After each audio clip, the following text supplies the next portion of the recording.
The Alabaster Almanac. Series 2. The Malt Shop Mysteries in the Gospel of Klope Mazi Hatuga. Chapter 1. What Chaos Knows, What Cora Booked, and the Morning Erica Didn't Open the Door. January in Sorel, Louisiana had the quality of a sentence that has been interrupted mid-thought and is waiting, with the specific patience of interrupted sentences, for the speaker to return and finish what they were saying.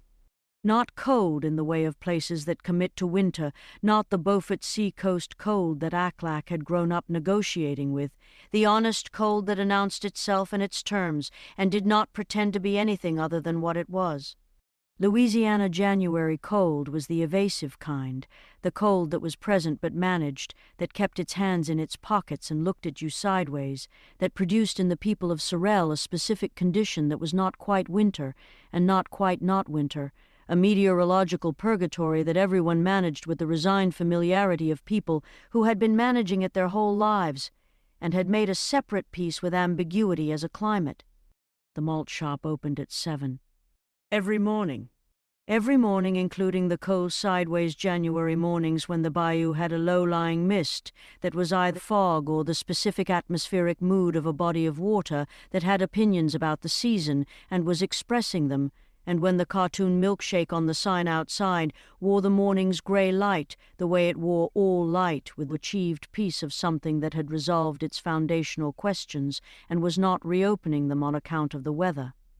The malt shop opened at 7, except on the Tuesday morning in the third week of January when it did not.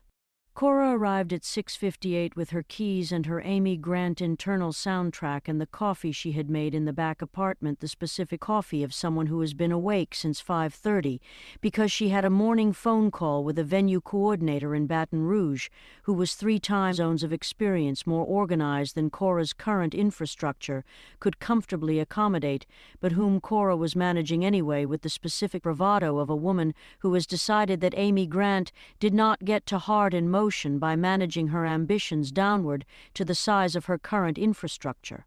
She arrived at 6:58. She put her key in the padlock on the exterior gate latch, the padlock that Sean had installed after the paper plate incident, the padlock that said, "This entrance has terms now," and she unlocked it and went through, and she got to the malt shop door and she stopped. The door was unlocked, not open, not damaged, unlocked, which meant it had been locked when Erica left last night and was not locked now, which meant something had happened between last night's closing and this morning's opening that involved the door's lock status changing, which was fine, possibly.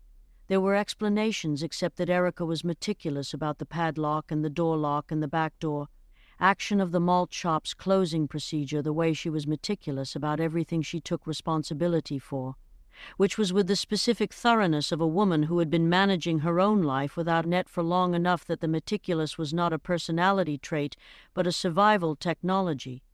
Cora stood at the unlocked door. She said to the door, to the January morning, to whatever the available audience was, "Okay?"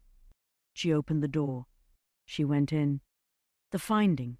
We are not going to spend a long time on the finding, because the finding was the kind of thing that language is inadequate for, in its immediate form and adequate for only in retrospect, when the shock has organized itself into something the mind can hold, which takes longer than a chapter but can be represented in one.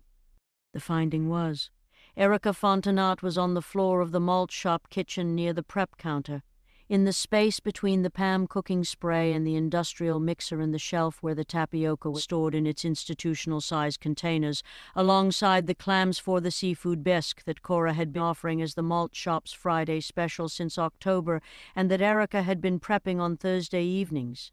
She was on the floor. She was not living. She was in the stonewashed jeans she always wore, Erica, who had her style and her style was her own, stonewashed jeans and red pumps, the red pumps that were currently on the floor beside her, like they had understood before she did that the standing was over and had arranged themselves beside her in the specific way of loyal things that stay, and she was on the floor, and the malt shop kitchen smelled of the Thursday prep and the Maxwell House coffee that had been started and not finished, the half-pot on the warmer with the specific smell of coffee that has been on a warmer too long and has passed through the stages of coffee into something else, something that is coffee's memory rather than coffee itself. Cora called 911. She said everything that needed to be said to 911. She called Gumbo. She said, "Come." He came. The coroner's findings, released 11 days later, were cause of death undetermined pending further examination. This was the specific language of a finding that had been examined and that had not resolved into any of the available categories of findings, which was either a medical mystery or the specific situation of a town that did not appear on most maps, producing, for its coroner, cases that exceeded the available frameworks, which was not unique in Sorrell's history with the parish coroner's office, but which was not something the coroner discussed publicly. He wrote, in his private notes, which were not the official record and which he kept in a green-covered composition notebook that lived in the locked drawer of his office desk, "No evidence of trauma. No evidence of natural cardiac event. No evidence of poisoning. No evidence of anything I can name. She was healthy, the blood work showed everything in the normal range. The scleroderma that had been in her file since 2019 was stable, nothing accelerated, nothing acute. She was healthy, and then she was on the floor, and the transition between those two states has no visible mechanism." He paused. He wrote, "Sorrell." He underlined it. He locked the drawer. The court docket had the cases open. It would remain open. The investigation was assigned to Deputy Trosclair, who was the third generation of Trosclairs in the sheriff's office, and who had received two notable unusual things in the previous 3 months: a McDonald's bag with $30,000 in unmarked bills, and now this. He was developing Deputy Trosclair, the specific professional equanimity of a man whose assignment territory included Sorrell, and who had decided that the correct response to a pattern of inexplicable events was thorough documentation combined with a fundamental refusal to be destabilized, which was his grandfather's approach to the same territory and his father's approach, and would presumably be his children's approach if he had children, which at 31 he had not yet had but was not opposed to. He documented. He asked questions. He received the specific answers that Sorrell gave. Complete, honest, and insufficient, which was the town's version of cooperation, which said we are telling you everything we know and meant it, and which was nevertheless not enough for a court docket. The funeral was the specific kind of funeral that Erica would have hated, and that everyone who loved her was going to give her anyway, because funerals are not for the dead, and everyone knows it and nobody says it, and the people who loved Erica were going to give her the thing that they needed to give her, regardless of her documented opinions on organized ceremony, which she had expressed in the specific direct way she expressed all opinions, which was without hedging and without apology. She had said at some point that Cora could now not precisely date over coffee at the counter. "If I die first, I want to be cremated. No viewing. No casket. No event. You can have a party afterward with good food and play Janis Joplin, and someone can say something true about me, and then everyone can go home." She had looked at her coffee. "No flowers. A fruit basket is fine. Crullers if you can find good ones." They got the cremains. They got the crullers from the bakery on Magnolia that made the specific cruller that was the platonic ideal of a cruller, the density, the glaze, the specific ring shape that was neither too airy nor too dense, the cruller of someone who had taken the cruller seriously as a culinary commitment and had arrived at the correct answer. They played Janis Joplin. They gathered at the convent kitchen, which was where the household gathered for everything significant, and they gathered with the cremains in the small stone vessel that the funeral home had produced, and that sat on the kitchen table with the specific weighted presence of something that contained a person's reduced physical remains, which is there is no adequate way to describe what it is. It is what it is. It is a weight on a table and a person who is no longer on the floor in her red pumps and stone-washed jeans, and it is the fact of that and the gathering of people who knew the fact of that and were in the room with it together. "Clotilde said something true," she said. Erica Fontenay was the kind of person who held her grief like a professional and her love like an amateur, which was the best possible combination of those two qualities, and which produced, in everyone who received her love, the specific sensation of being loved by someone who meant it more than they managed it, which is the only kind of love that is worth the name. She stopped. She held Germain when he was 3 days old. She said he smelled like the specific thing that she had been trying to name for years, which she eventually identified as the kingdom of God on earth. She said it matter-of-factly. She was not a religious woman in the conventional sense. She just knew what she smelled. Chaos was crying. He was not managing it. He was 18 years old and crying in the convent kitchen with his son in the carrier on his chest, and there was nothing about the crying that needed managing, and he was not managing it. Germain put his hand on Chaos's face. The specific gesture. I am here. You are here. The quilt that Erica had made for Germain, she had made it in October, during the season's weeks, in the hours when the malt shop was closed, in the back apartment where she had stayed when Cora offered the room, the quilt of green circles and yellow lines on a white cotton ground, which she had put together with the specific focused competence of someone who had learned to quilt from her mother and her mother's mother, and whose hands knew the work, the way hands know work, that has been in a family long enough. The quilt was in Germain's playpen. It was where it would stay. After the Crullers and after the Janis Joplin and after the gathering had done what gatherings do, which was to manage the impossible by being present for it together, Gumbo sat at the kitchen table with the ledger. He opened the new volume series, 2, which was what he was privately calling it, the second ledger of the second season, the continuation of the record, and he wrote, Erica Fontenot. Found January 21st. Cause undetermined. No visible mechanism. This is not the language I use for ordinary loss, and I am not using it for ordinary loss. Something happened to Erica that is in the records territory. I do not know yet what. I am beginning to look. He wrote, the looking begins here. What Chaos knew and told no one had begun 6 weeks before Erica died. It had begun on a Thursday morning in early December, which was the specific morning when Germain had been in the playpen in the living room of the small blue house, and Chaos had been in the kitchen making the oatmeal that was his own breakfast and the sweet potato puree that was Germain's, and he had heard a sound from the living room that was not the whom, and was not the whom, and was not the yeah, and was not the laugh, and was not any of the established Germain inventory of vocalizations. It was the sound of something moving. He went to the living room. The playpen's top rail, the rail that he had not yet lowered, that was at the standard height, the height that Germain's current developmental stage did not reach, that required specific physical coordination not available to an 11-week-old infant. The top rail had a spoon on it. The spoon from the kitchen. The spoon that had been on the kitchen counter in the specific spoon position when Chaos left the kitchen. It was on the playpen's top rail. Chaos looked at the spoon. He looked at Germain. Germain looked at him with the full-face attention and the expression that was in the reading Chaos had been developing since October in the yes, that's what happened register. Chaos picked up the spoon. He put it back in the kitchen. He stood at the kitchen counter and held the spoon and thought about what he had just seen, which was a spoon that had been in the kitchen was now in the living room, and his 11-week-old son had been in the living room alone. And there was no explanation for the spoon's relocation that did not involve his 11-week-old son having moved it. He thought about Gumbo's hands, the feeling in the hands, the family sensitivity that Ralph had identified as the spotter function, the feeling ahead of things, the reading of the invisible register.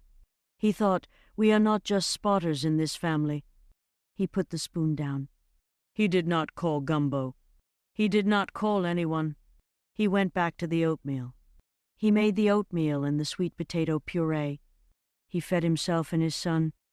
He thought about what he was going to do with what he knew, and the answer was the same answer. It was the next morning, and the morning after that, nothing yet. Not from denial. From the specific protective instinct of a parent who understands that some things, once named publicly, become available to be managed by other people's frameworks, and that the interval between the discovery and the public maiming is a period during which you can understand it yourself before you hand it to the available community infrastructure for collective processing. He was understanding it himself. He kept notes in the spotter's notebook, a separate section at the back, in a code that was not elaborate but was personal, a shorthand between himself and himself, the record of what he was observing in his son that was not ordinary and that he was not ready to share. December 8th. Spoon. Kitchen to living room. No contact. December 14th. The candle. Unlit. He looked at it. It lit. He looked away. It went out. December 19th. 3 small stones from the garden. In a pattern on the floor. He was in the playpen when I left. The stones were on the other side of the room. January 3rd. He moved the Tinker toys. Not one by one. The whole collection simultaneously, from the toy basket to a specific arrangement on the floor that I don't know how to describe except that the arrangement meant something. Not a shape I recognized. Something older than shapes I recognize. January 11th. He sat and spun. Not in the Satan spin toy that's in the corner in the air. Approximately 2 inches off the floor. For 4 seconds. Then back down. He seemed mildly surprised by this, but not distressed. I was more surprised. I appeared to be significantly more surprised than he was. He kept the notes. He kept them from everyone. He looked at his son every morning with the full seeing the overlay engaged, the frequency sensitivity open, and he watched the abilities developing the way a new sense develops. Gradually, then suddenly, the gradual phase and the sudden phase both present, both ongoing, both requiring a father who was paying the specific quality of attention that the situation required. He was paying it. He was not ready to share it. The not ready had a shape and a timeline that he could feel but not yet articulate. He knew that the articulation was coming. He knew that there would be a morning when he would open the spotter's notebook to the back section and say, "This is what I've been tracking," and show it to Gumbo, and the showing would be the right thing, and the timing of the right thing was not yet. He was a spotter. He spotted. He waited for the right moment to report. Mianwil, Cora. The Baton Rouge call had gone well. The Baton Rouge call had gone so well that it had produced a second call from a venue in Shreveport and a third from a small arts center space in Calcasieu Parish that booked specifically the kind of act that Cora was in the process of becoming, which was intimate, original, spiritually inflected but not narrowly denominational, with the specific warmth of someone who had been in the tradition and had grown past the tradition's available containers while remaining entirely themselves, which was, Ralph had identified this accurately, the Amy Grant maneuver. She had a name for the comeback Cora Live. This was not elaborate branding.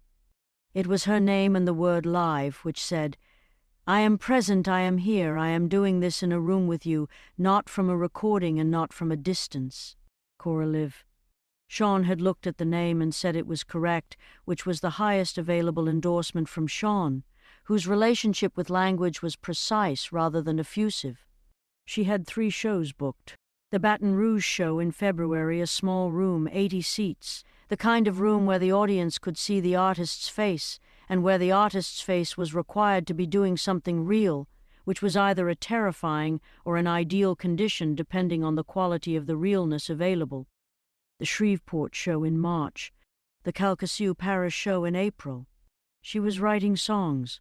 She was writing them the way she had not written songs in 11 years, which was, in the specific unmanaged state, the state that preceded the industry conversation, the state of just the song and the person writing it, and the reason the song needed to exist, which was Amy Grant's territory and Amy Grant's method. The method of someone who understood that heart in motion was not a calculation but a condition, and that the condition was available to anyone willing to be in it. She was in it. She was writing at the malt shop counter in the late evening after closing, with the Maxwell house on the warmer that she had made for herself, and that was past its peak because she forgot about it when she was writing, and only remembered when she went for the cup and found the specific coffee that had passed through coffee into something else. She was writing with the tambourine on the stool beside the counter that she shook sometimes when she needed to feel the rhythm in her hands rather than her head, the tambourine that had been in the back closet since the brief independent Christian contemporary music career of her late 20s, and that had survived the career's conclusion through the specific durability of objects that were made for movement and that retained the movement in their material. The tambourine in the Maxwell house and the counter in the Amy Grant internal soundtrack and the songs that were coming out of her now with the urgency of things that have been waiting too long and have finally been given the right conditions. Sean watched this with the specific mixed quality of a man who was watching his wife become more herself and who found this simultaneously inspiring and alarming, which was the honest and complete response to watching someone you love come into a fuller version of themselves, because the fuller version was more of them, and more of them was more to love, and also more of a thing in motion, and things in motion have trajectories, and trajectories go somewhere. And Sean was a man who had learned in therapy to identify when his anxiety was performing futures that had not occurred yet and to address the performance rather than the imagined future. He addressed it. He said, one evening in January at the kitchen table in the back apartment, "I'm proud of you." She looked up from the notebook. "I'm also." He used the therapy language which he had integrated into his speech, the way a person integrates a language they have genuinely learned rather than performed. "I'm noticing some fear about the trajectory. The shows are small now, and that's right, that's what this is, but the shows are going to grow, and when they grow they're going to take you into spaces that are farther from here," she said. "Yeah." She put the pen down. She looked at him. She said, "We talked about this. We talked about versions of this. This is the version where I'm actually doing it instead of talking about doing it." "I know." "The malt shop stays," she said. "Sorrel stays. You stay." She looked at her hands. "I'm not going anywhere that I'm not coming back from. I'm going to Baton Rouge on a Friday and coming back on a Saturday, and the malt shop opens on Monday, and that's the whole thing. At least for now. And if it grows past now?" She thought about this with the honesty it deserved. "Then we figure out the grows past now version when it gets there," she said. "We don't figure it out now because it's not here yet, and figuring it out before it's here is the kind of problem solving that creates the problem it's solving." Sean looked at her. He said, "You've been talking to Clotilde." "Everyone in Sorrel is eventually talking to Clotilde," she said. "That's true," he said. She picked up the tambourine. She shook it once. She went back to the notebook.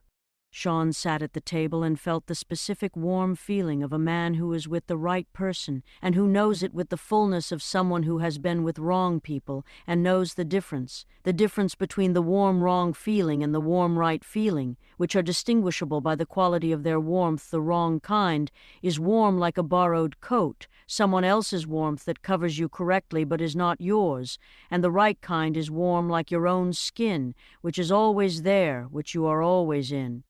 He was in his own skin. He was at the right table.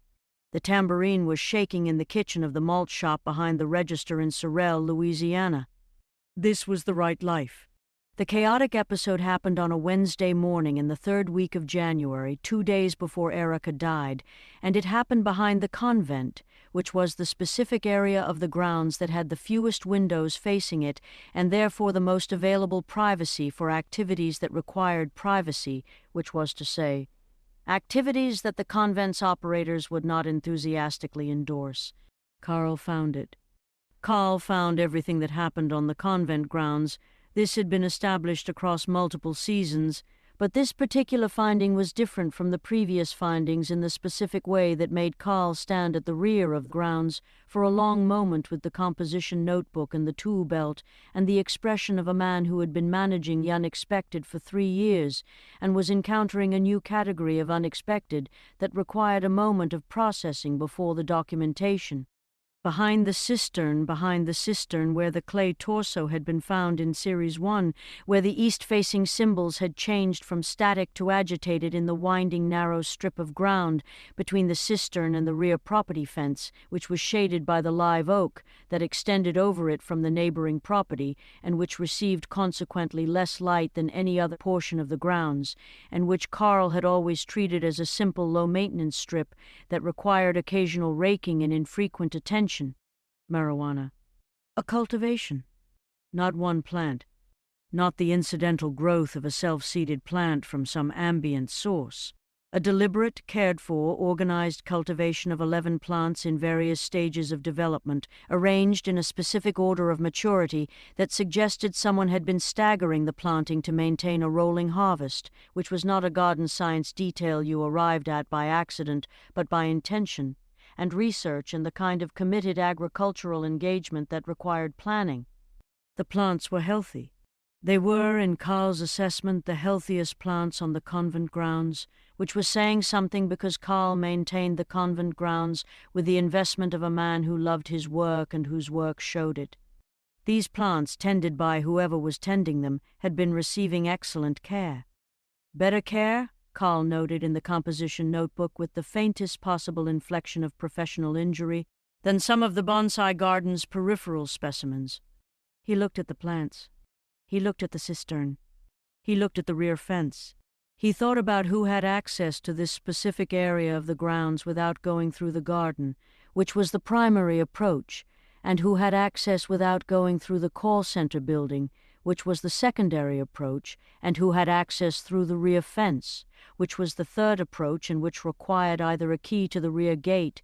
There were 3 keys to the rear gate in existence, held by Dorothea, Gumbo, and Carl himself, or the ability to go over the fence, which was a 6-foot cedar fence, and was therefore not impossible, but was also not casual. He wrote in the notebook, cultivation. Behind cistern. 11 plants. Mature, staggered. Someone has been here regularly. Access, rear gate key or over fence. Duration, minimum 12 weeks based on growth stage of oldest plant, which would place commencement. October. Season overlap. Concurrent with everything else, he wrote. This is either connected to what happened in October or it is a spectacularly timed coincidence, and I do not believe in spectacularly timed coincidences. He wrote, notify Gumbo. Do not remove until Gumbo has seen.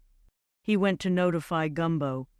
Gumbo received the news with the ledger already open, as was his custom now in this second volume, the ledger open at all hours in the way of someone who had understood that the record needed to be continuous rather than intermittent, that gaps in the record were where things were missed.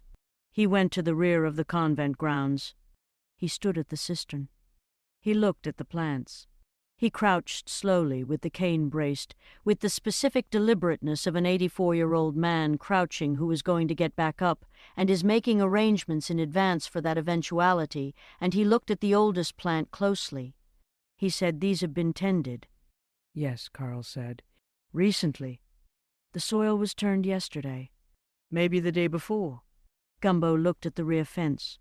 He looked at the fence the way he looked at everything, with the full attention, the hands open receiving, the reading of the space rather than the looking at it.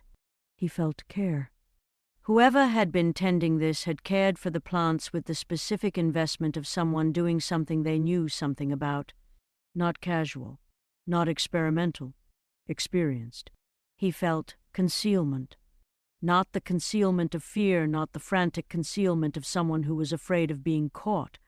The concealment of someone who understood that their activity was in a space where the activity should not be, and who had been managing that gap with the calm organization of someone who had experience in compartmentalization.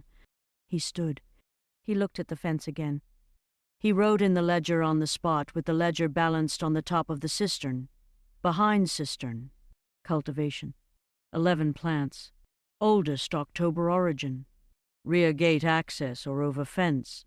Character of tending, experience, deliberate, not fearful.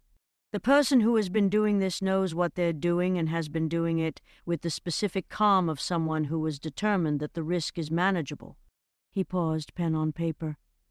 I know 2 people in the current household circle who have the calm to do this and the knowledge of this specific strip of ground.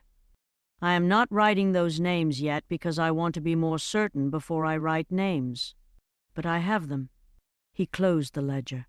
He said to Carl, leave them. Carl looked at him. Leave them where they are, Gumbo said. I want to see who comes to tend them. Carl nodded. He made a note in his own notebook. Per G, leave in place. Observation mode. Ralph's response to the cultivation discovery was delivered the following morning. At the roll call, with the specific editorial efficiency of a creature who had been given an hour's notice of the finding and had prepared.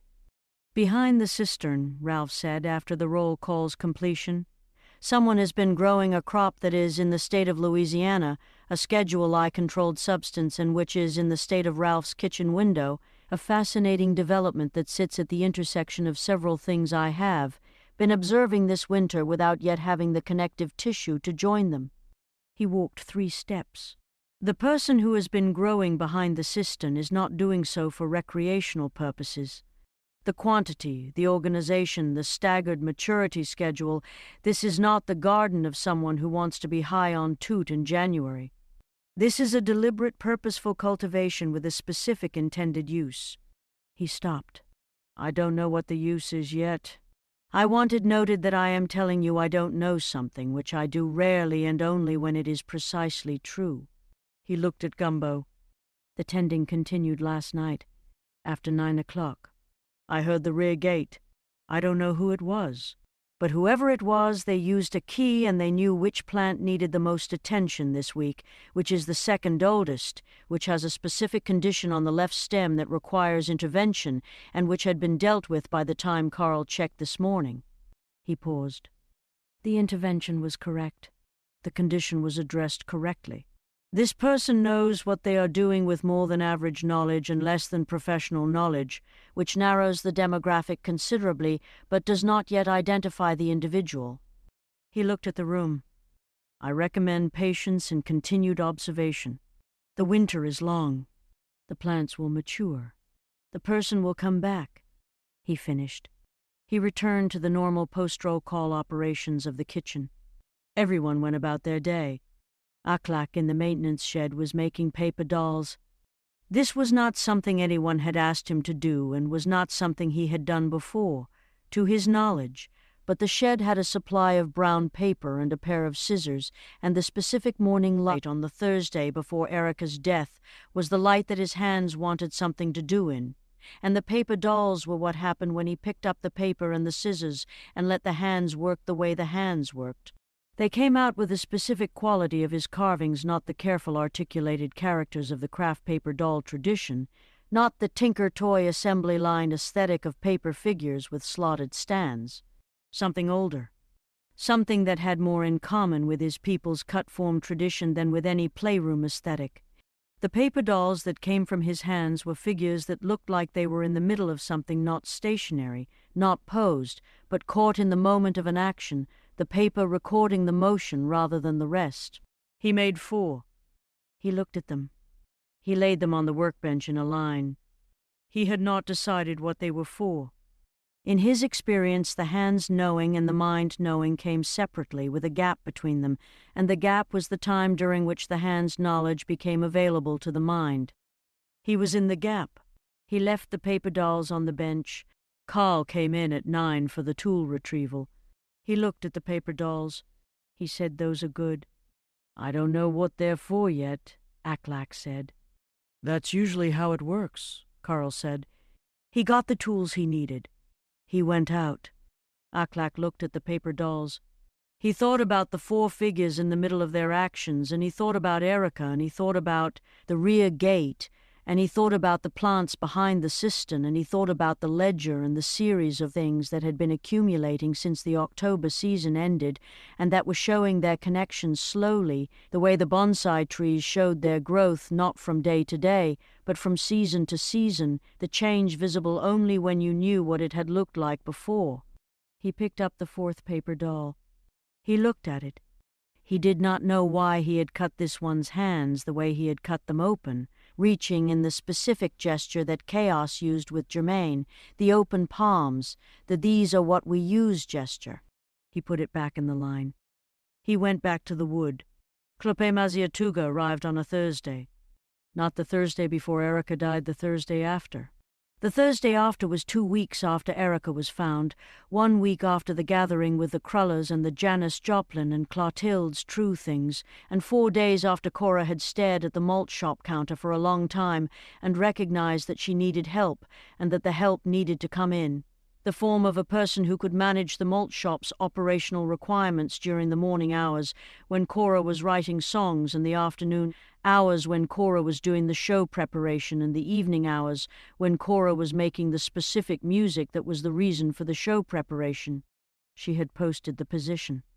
On the Gas NCIP bulletin board, which was where Clotilde had posted the call center position that had brought Youngblood, which was apparently the bulletin board in Sorel through which the universe communicated its staffing solutions. She had written malt shop position. Full-time. Counter and prep. Starting immediately. Apply in person.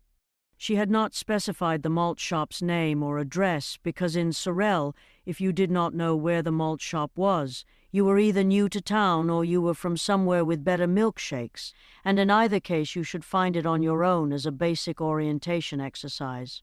Clope Hatuga found it. She came in at 10 on a Thursday morning. Cora would spend the subsequent weeks trying to describe Clape Hatuga to Clotilde and Gumbo and Sean, and finding the descriptions insufficient in different ways, like trying to describe a color by reference to other colors, and finding that the reference always gestured in the vicinity without arriving. She was tall. That was the beginning of the description and the most reliable part. Tall and specific, the specificity that comes from a person who has been in the world long enough to have arrived at their particular configuration, to have become a defined version of themselves, a version with edges and character and the specific quality of someone who occupies their physical space with full residency rather than tenancy. She had the bearing of a classical dancer, the ballet posture, the specific spine that said, "I have learned something about what a spine is for, and I am applying that knowledge at all times." She had the eyes of a cat, which was a description Cora could not avoid using and which she felt was precise rather than metaphorical. The specifically arranged iris of feline eyes that oriented differently than human irises, and that tracked movement with a different quality than human tracking, the eyes that saw the room before the mind registered seeing the room. She had the hair of someone who had crimped it with full intention in 1994 and had found the crimped hair so perfectly expressive of something essential about herself that she had been wearing it with confidence ever since, which gave her the specific quality of a person who had found their aesthetic in a particular era and had kept it because it was correct rather than because they had not updated. She was wearing a fedora that was neither too large nor too small, but was specifically the right size for the hat, which was also the right size for the head wearing it, which was also the right hat for this specific Thursday morning in Sorel in January. She came in. She looked at the counter. She looked at the sign, "The Lord provides, but you've still got to make the shake yourself." She read it.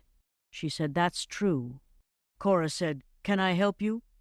"You put up the position," Klapamazi Hatuga said. "The malt shop.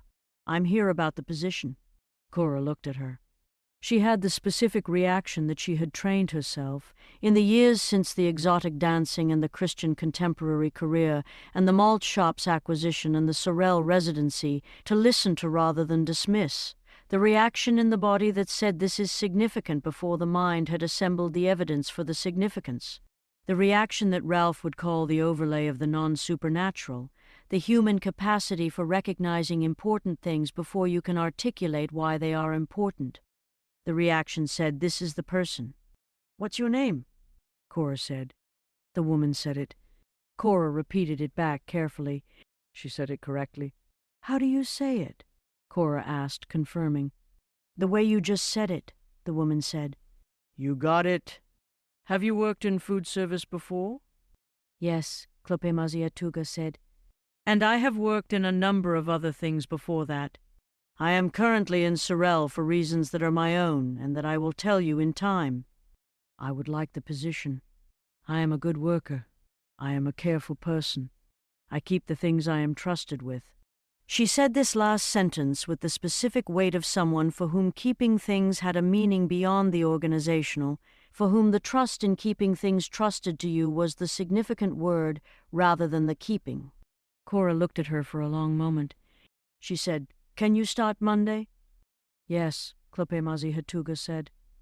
$8 above minimum, Cora said. "Morning shift is 6 to noon."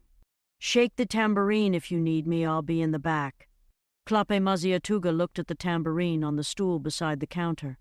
She almost smiled. Okay, she said. She left. Cora looked at the door after she went through it. She picked up the tambourine. She shook it once. She called Clotilde. She said, I hired someone for Erica's position. How do you feel about it? Clotilde said, which was the specific Clotilde question that asked the useful thing rather than the easy thing. Like I made the right call, Cora said.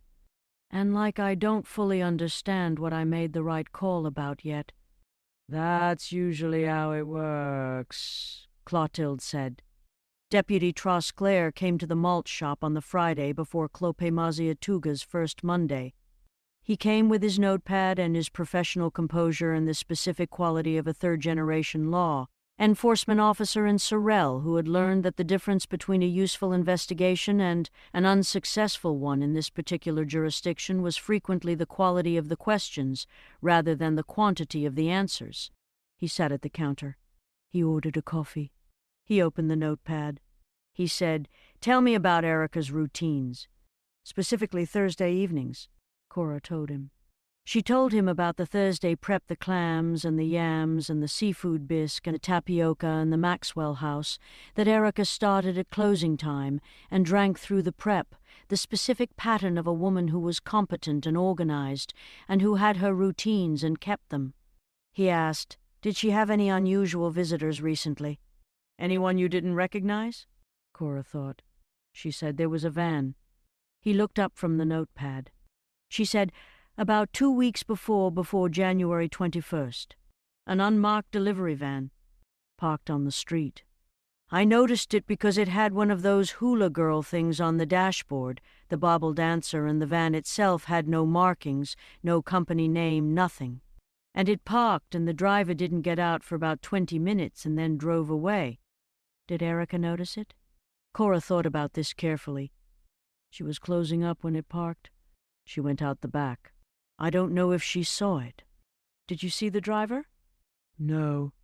The windows were tinted. Deputy Trosclair wrote this down. He said one more question. This is, it might seem unusual. Deputy Trosclair, Cora said. I run a malt shop in Sorel. Unusual is baseline.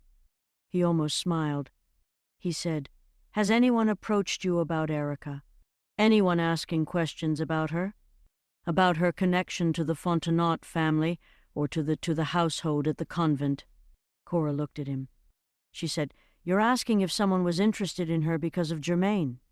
He said, I'm asking a question. She said, No. Nobody approached me about Erica in that context. She put her coffee down. But I want to tell you something. I don't know if it's relevant to your investigation. It might be relevant to a different investigation. He waited. She said, Erica had a rosary, her grandmother's. She wore it sometimes, not always, and she had it on the night before she died because I saw it when she was closing up. The rosary was not with her when they found her. It was not listed in the coroner's effects. She looked at the counter. When I was cleaning up the kitchen after I found the rosary on the floor, the beads had come off the string. They were on the kitchen floor tiles. She stopped. They spelled something. Deputy Trosclair's pen was very still on the notepad. What did they spell? He said. Cora looked at the counter. She said the word. The word was a name. The word was not a name that Deputy Trosclair recognized immediately, but it was a name that he would discover this in the subsequent days, working through the files with the methodical patience of a third-generation Trosclair in the parish sheriff's office. It was a name in the court docket, not in connection with Erica. In connection with something else. In connection with the foundation. The research foundation that Brigsby had been an affiliate of. That had received the interim report about the convent and the baby in the Sorel season. That had been, per Brigsby's testimony in the composition notebook and his subsequent conversation with Gumbo, an organization whose acquisition protocols had been designed for subjects that could be extracted from their environments. A name in the Foundation's organizational structure. A name in a position that was neither public nor obscure, but that existed in the specific tier of institutional architecture where decisions were made about resources and allocations and the management of projects that did not appear in the organization's public materials. Deputy Trosclair wrote the name in the notepad. He wrote it carefully. He looked at it. He said thank you. He paid for the coffee. He left. Cora sat at the counter for a long time after he left. She looked at the sign. The Lord provides, but you've still got to make the shake yourself. She picked up the tambourine. She shook it. Not for Sean. For herself. The sound of it filled the malt shop in the January morning and went out through the door that Deputy Trosclair had just gone through and into the cold Sorel Street and into the air of the new season, which was not the same season as the last one, which was asking different questions and would require different answers, but which was taking place in the same town and with the same people and with the same ledger on the same kitchen table and the same parrot on the same windowsill. Which was in Sorel, Louisiana, in the second volume of the Alabaster Almanac, not a comfort exactly, but a foundation. Ralph had been, since the October season's conclusion, in what the household privately and never directly referred to as his winter period, a condition that was not depression. Ralph's psychological architecture did not appear to support clinical depression in the conventional sense, though Chaos had once suggested to Gumbo that Ralph's relationship with what functioned as a mood might be its own category, requiring its own diagnostic framework, and was not inactivity. Ralph was constitutionally incapable of inactivity and was, in fact, during the winter period, producing more editorial content than usual, though in a more interior register, more muttered than declaimed. The winter period was the period in which Ralph processed. He processed the previous season. He processed the accumulated data.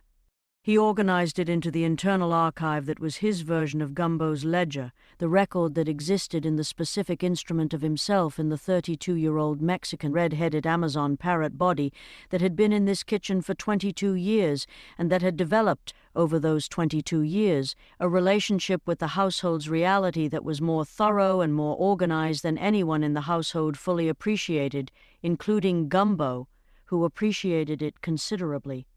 On the morning after Cora's call to Clotald about Clopemaziatuga, Ralph emerged from the winter period. Not gradually. In the specific way of things that have been processing and that have finished processing and are now ready to produce what the processing has produced. He said at the roll call, "She is not what she appears to be." The kitchen went quiet.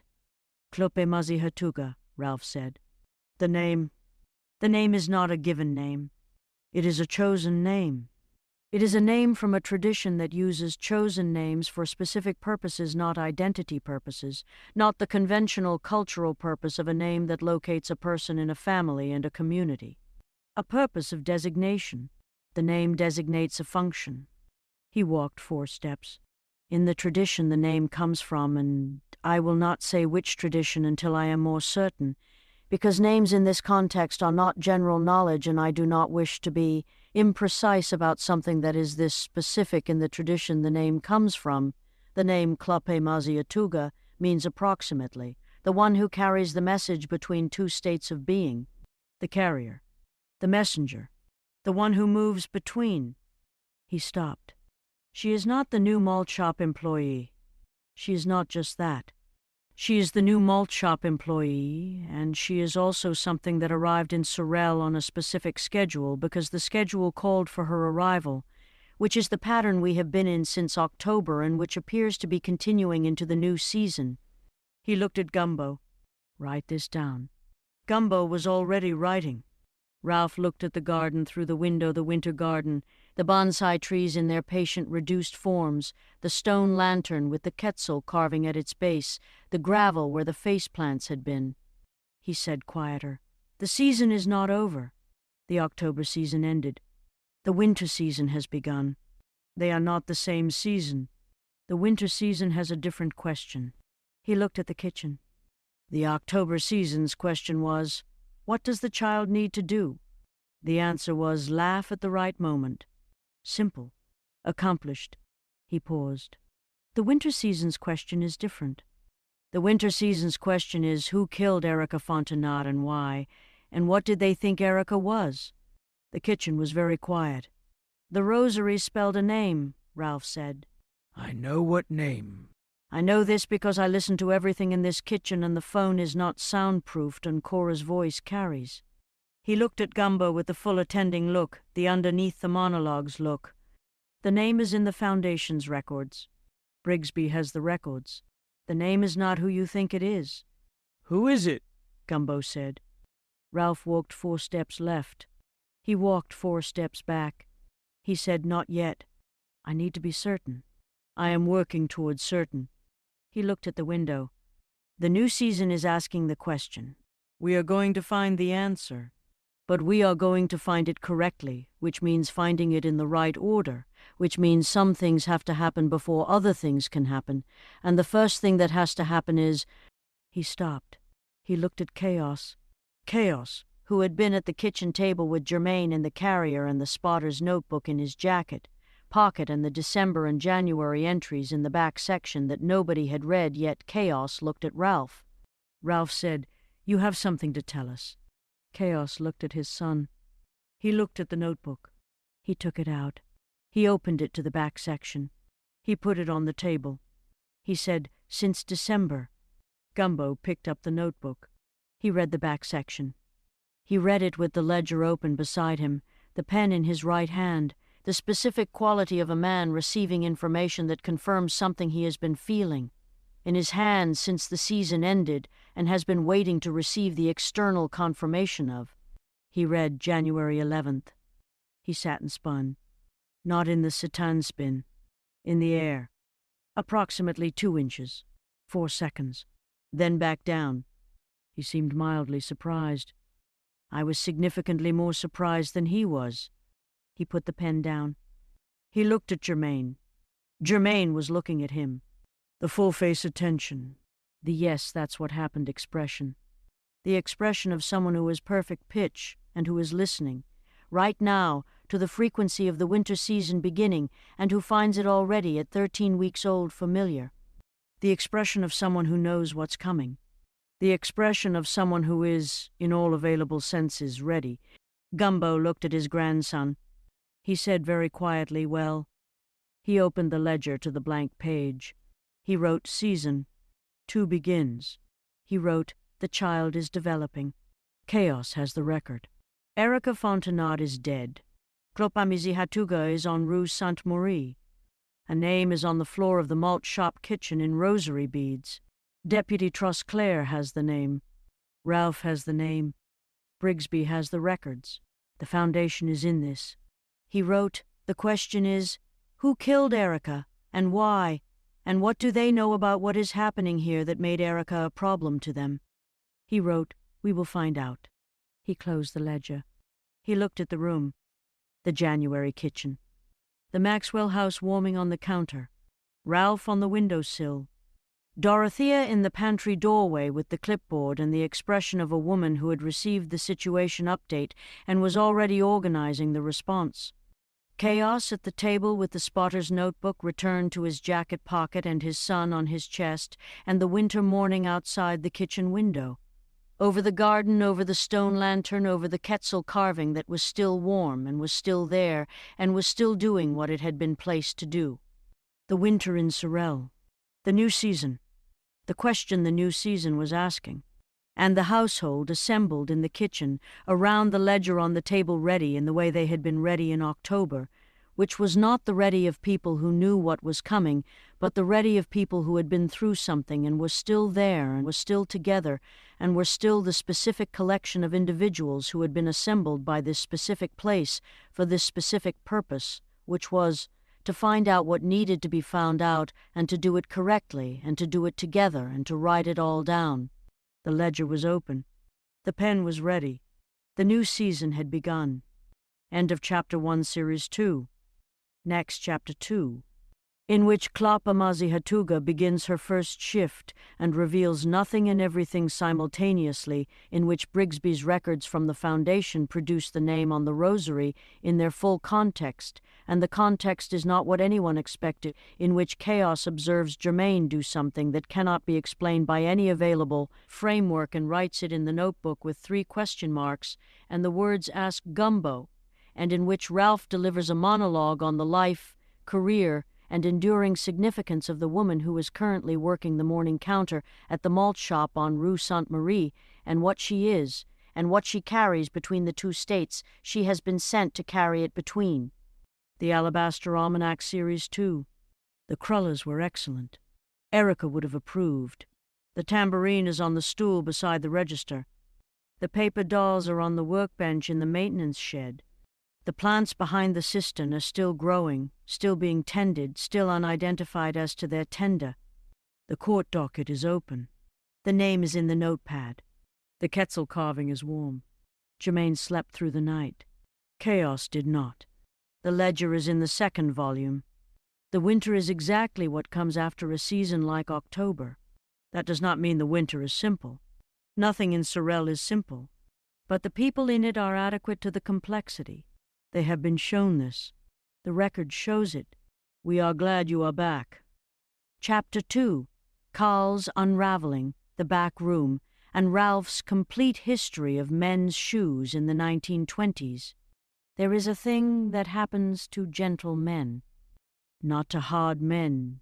Not to the men who have built their architecture around force or assertion, or the management of the world by the method of loudness, not to those men who have their own specific unravelings that are loud and visible and well documented in the available literature of men coming apart. A different thing happens to gentle men. The gentleman's unraveling is interior. It takes place over a long time in a small space, in the specific back room of the self, where a gentle man keeps the things he cannot put down and will not show and has been managing in the dark for long enough that the management has become its own system, its own infrastructure, and the infrastructure has a load-bearing capacity, and the capacity has a limit, and when the limit is reached, the collapse is not loud, but it is complete, and it produces, in the gentlest man you know, the specific capacity for a thing so far outside his visible character that the people who know him best are, in the moment it happens, unable to integrate what they are seeing with what they know. Carl Robichaud had been at his limit for 6 weeks. This is what nobody had seen. This is what the composition notebook had not recorded, because the composition notebook recorded what Carl observed and not what Carl felt, because Carl was a person whose instrument was observation and whose interiority was not available to him in language the way it was available to people who had grown up with the language for interiority. He did not have the vocabulary for what was happening to him. He had the tool belt and the notebook and the 47 dolls and the maintenance schedule and the specific function of a man who managed things. And he had been managing what was happening to him with these tools, which were not adequate tools for what was happening to him. And the inadequacy had been accumulating since October in the specific way that the wrong tool used past, its capacity accumulates stress in the material, fracture lines invisible until the fracture. What was happening to him had begun with the marijuana that he had been growing behind the cistern since October, his marijuana, his cultivation, the thing that the composition notebook entry had described with clinical distance as not the tender of a casual grower had been Carl's private management system for a private condition that had been developing since before the October season began. The condition was not recreational. It was the condition that the plants addressed, imperfectly and intermittently, but adequately enough that he had been functional. A condition of the specific interior weather that had no name he had ever been given, but that the counselor he had seen once in 2019 had called, in language he had not found useful but had retained unprocessed trauma response, which was the professional language for something happened and it lives in you now and it is doing things in there that you are not managing because you are managing its surface manifestations rather than the thing itself. The thing itself was the original Germain. Carl had found him. Carl had been the one who found the original Germain Dupree in the maintenance closet in the April of 3 years ago, and Carl had done what you did when you found a person you called for help. You reported, you did the correct procedural things, and then you went back to work because the work was still there and the work required doing, and Carl had been going back to work ever since with the specific functional competence of a man who had found a way to continue and who had not found a way to process what the continuing had been built on top of. 3 years. The 47 dolls had increased from 31 to 47 in those 3 years. This was visible in the record. Nobody had connected the arithmetic. The marijuana had been the second management system, the supplementary one, the one that helped when the dolls were not enough. When Brigsby had come through the gate, and the Kingarock had dissolved, and the October season had ended, and Germain Jr. had laughed at the faceplant when all of that had been over and the winter had arrived, and the maintenance schedule had returned to its ordinary rhythms, the thing that lived in Carl from the April of the original Germain had not ended with the season, had not been resolved by the resolution, had continued in the back room of the self with the specific persistence of unprocessed things, which is, they do not expire, they accumulate interest. And then the marijuana was found. Not removed, Gumbo had said to leave it, but found. Known. The composition notebook entry, not the tender of a casual grower. The surveillance mode. Carl had known, from the moment he wrote that entry, that the observation was pointing at him, that the circle of possible tenders was small enough that the observation would arrive, eventually, at the conclusion that was the truth. He had been waiting for that arrival for 6 weeks. The waiting had been doing things in the back room of Carl that the marijuana could no longer adequately address. On the Thursday morning of the 2nd week after Erica's death, the day after Clope Mazi Hatuga's first shift, the day after Deputy Trosclair had come with his notepad and his questions, Carl had gone to the maintenance shed at 5 in the morning and had sat in the dark of the shed for 2 hours before Carl could not sit any more. And the not sitting was the fracture manifesting, the load-bearing limit reached, and what Carl did when he could not sit any more was not what Carl would have done before the fracture, because before the fracture Carl had the management systems, and after the fracture Carl had only what was underneath them, which was the thing from the April of the original Germain, at full unmediated pressure for the first time in 3 years. He went to find Clotilde. Clotilde arrived at the convent every morning at 8:15. She had arrived at 8:15 every morning for 20 years with the orange glasses and the legal pad and the specific quality of a woman whose day was organized from the moment she opened her eyes, whose organizational infrastructure was not a coping mechanism but a genuine expression of how she experienced time, as a series of manageable intervals that together produced a useful life. She arrived at 8:15. She went through the covered walkway between the call center and the convent.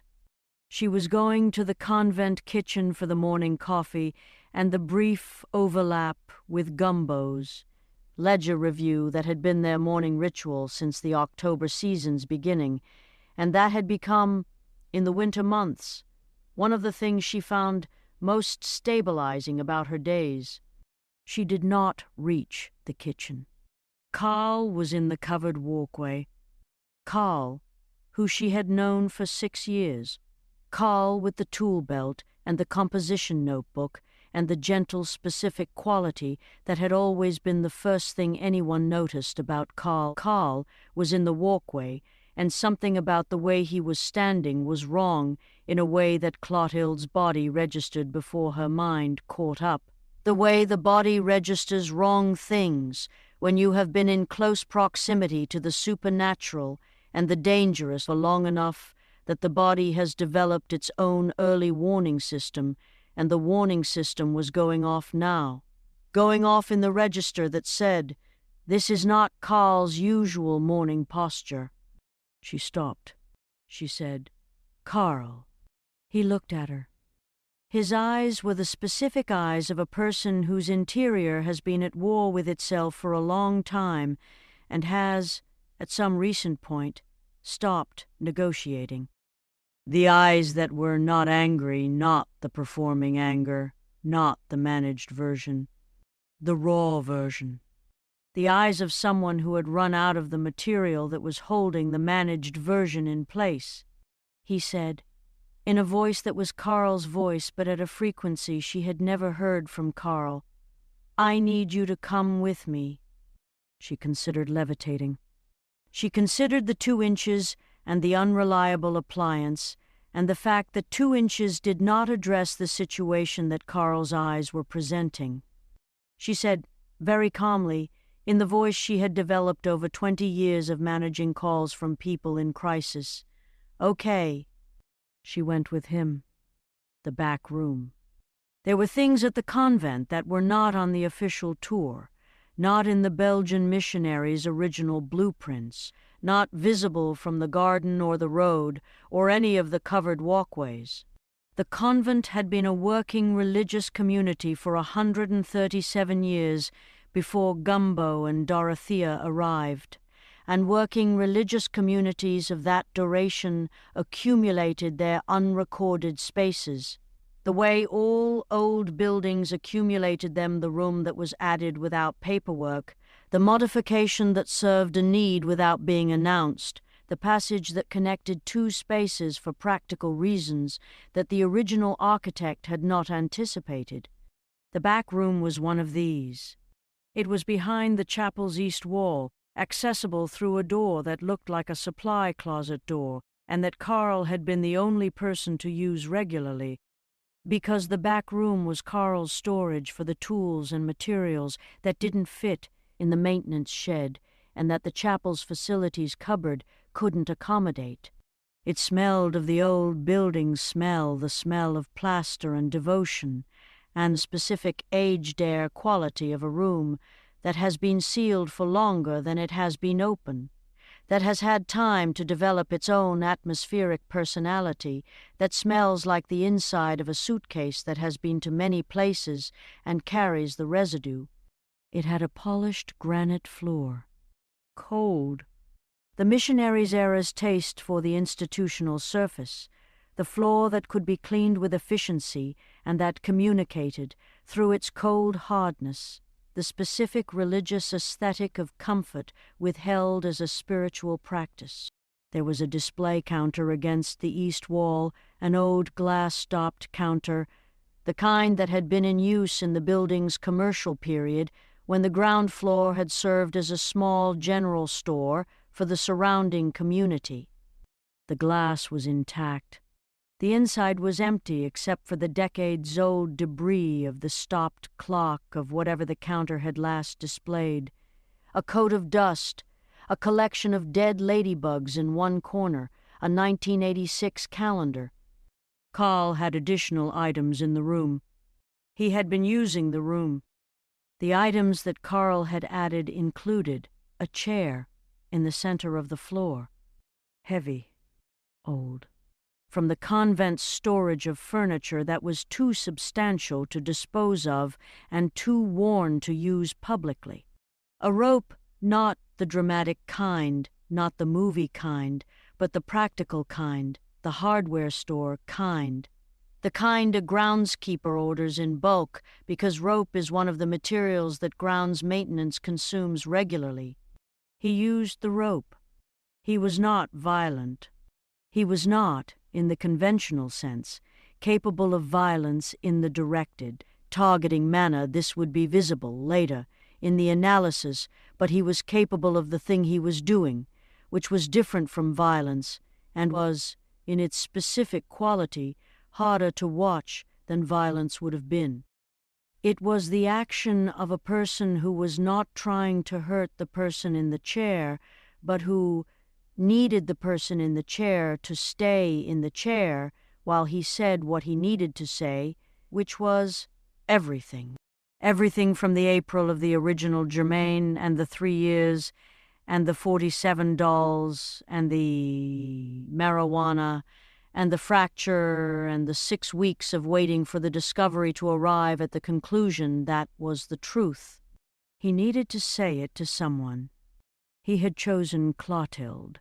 This was, in the analysis, the specific logic of a person whose management systems had failed. He had chosen the safest person. The person who had spent 20 years in the business of receiving what people needed to say, who had the professional and personal infrastructure for receiving the unsayable, whose voice never changed register in a crisis because the changing register was less useful than the staying register. He had chosen, from the available options, the most capable receiver. He had also tied her to a chair. These two facts existed simultaneously in the specific irreconcilable way of a person in crisis who is both seeking help and unable to seek it in the available conventional forms. What he said. He said it for 2 hours. Clotilde received it. She received it with the specific quality of someone who understood from the training and the vocation and the 20 years and the call center and the October season and everything that preceded and followed and surrounded all of it, that what was happening in this room was a person in the process of something that looked like a threat and was actually a disclosure, and that the disclosure required witnessing before it required anything else. She witnessed it. She did not interrupt. She felt the cold of the granite floor through the chair legs and the temperature of the old building air and the specific quality of incense that the room retained from its chapel-adjacent history, the Catholic institutional incense smell, the frankincense-adjacent smell that lived in the walls of buildings that had housed devotion for a long time, and that released it slowly into every room, regardless of whether the devotion was currently being practiced, she witnessed. And she levitated, not the 2-inch variety, not the management appliance variety, the try not to need things in public variety, the full version. The version she had been withholding for 2 years because Dorothea's advice, try not to need things in public, had become her policy, and the policy had been serving her. This was not public. This was the most private room she had been in for a long time. She levitated not upward but outward, not physically, not the body, the other kind, the kind that was available to her when she needed something urgently and which she treated as an unreliable appliance because it was unreliable in the specific way of something that worked when it worked and could not be scheduled. The outward levitation, the reaching, the extending of the self into the surrounding, went through the back room's east wall and into the adjacent space, and found, in the adjacent space, the person who was 3 rooms away and who was, at this specific moment, in the chapel. The reaching found Aklak. He was in the chapel because he had taken to spending mornings in the chapel's front pew since Erica's death. Not in the devotional sense, he was not a Catholic, and had been clear on this in the gentle, non-apologetic way he was clear on most things, but in the architectural sense. The chapel at morning had a quality of collected stillness that his outdoor practice on the Beaufort seacoast had produced in open air, and the chapel was the closest available interior equivalent, and the chapel in January was cold in a way that felt correct to him, the cold that was honest about what it was. The reaching found him. He felt it as a change in the chapel's quality, the specific change that was not weather and was not the building's ordinary atmosphere, but was something directed, something that had a source and a direction, and that arrived at him with the unmistakable character of urgency. This person. Now. He stood. He went through the chapel. He went through the supply closet door.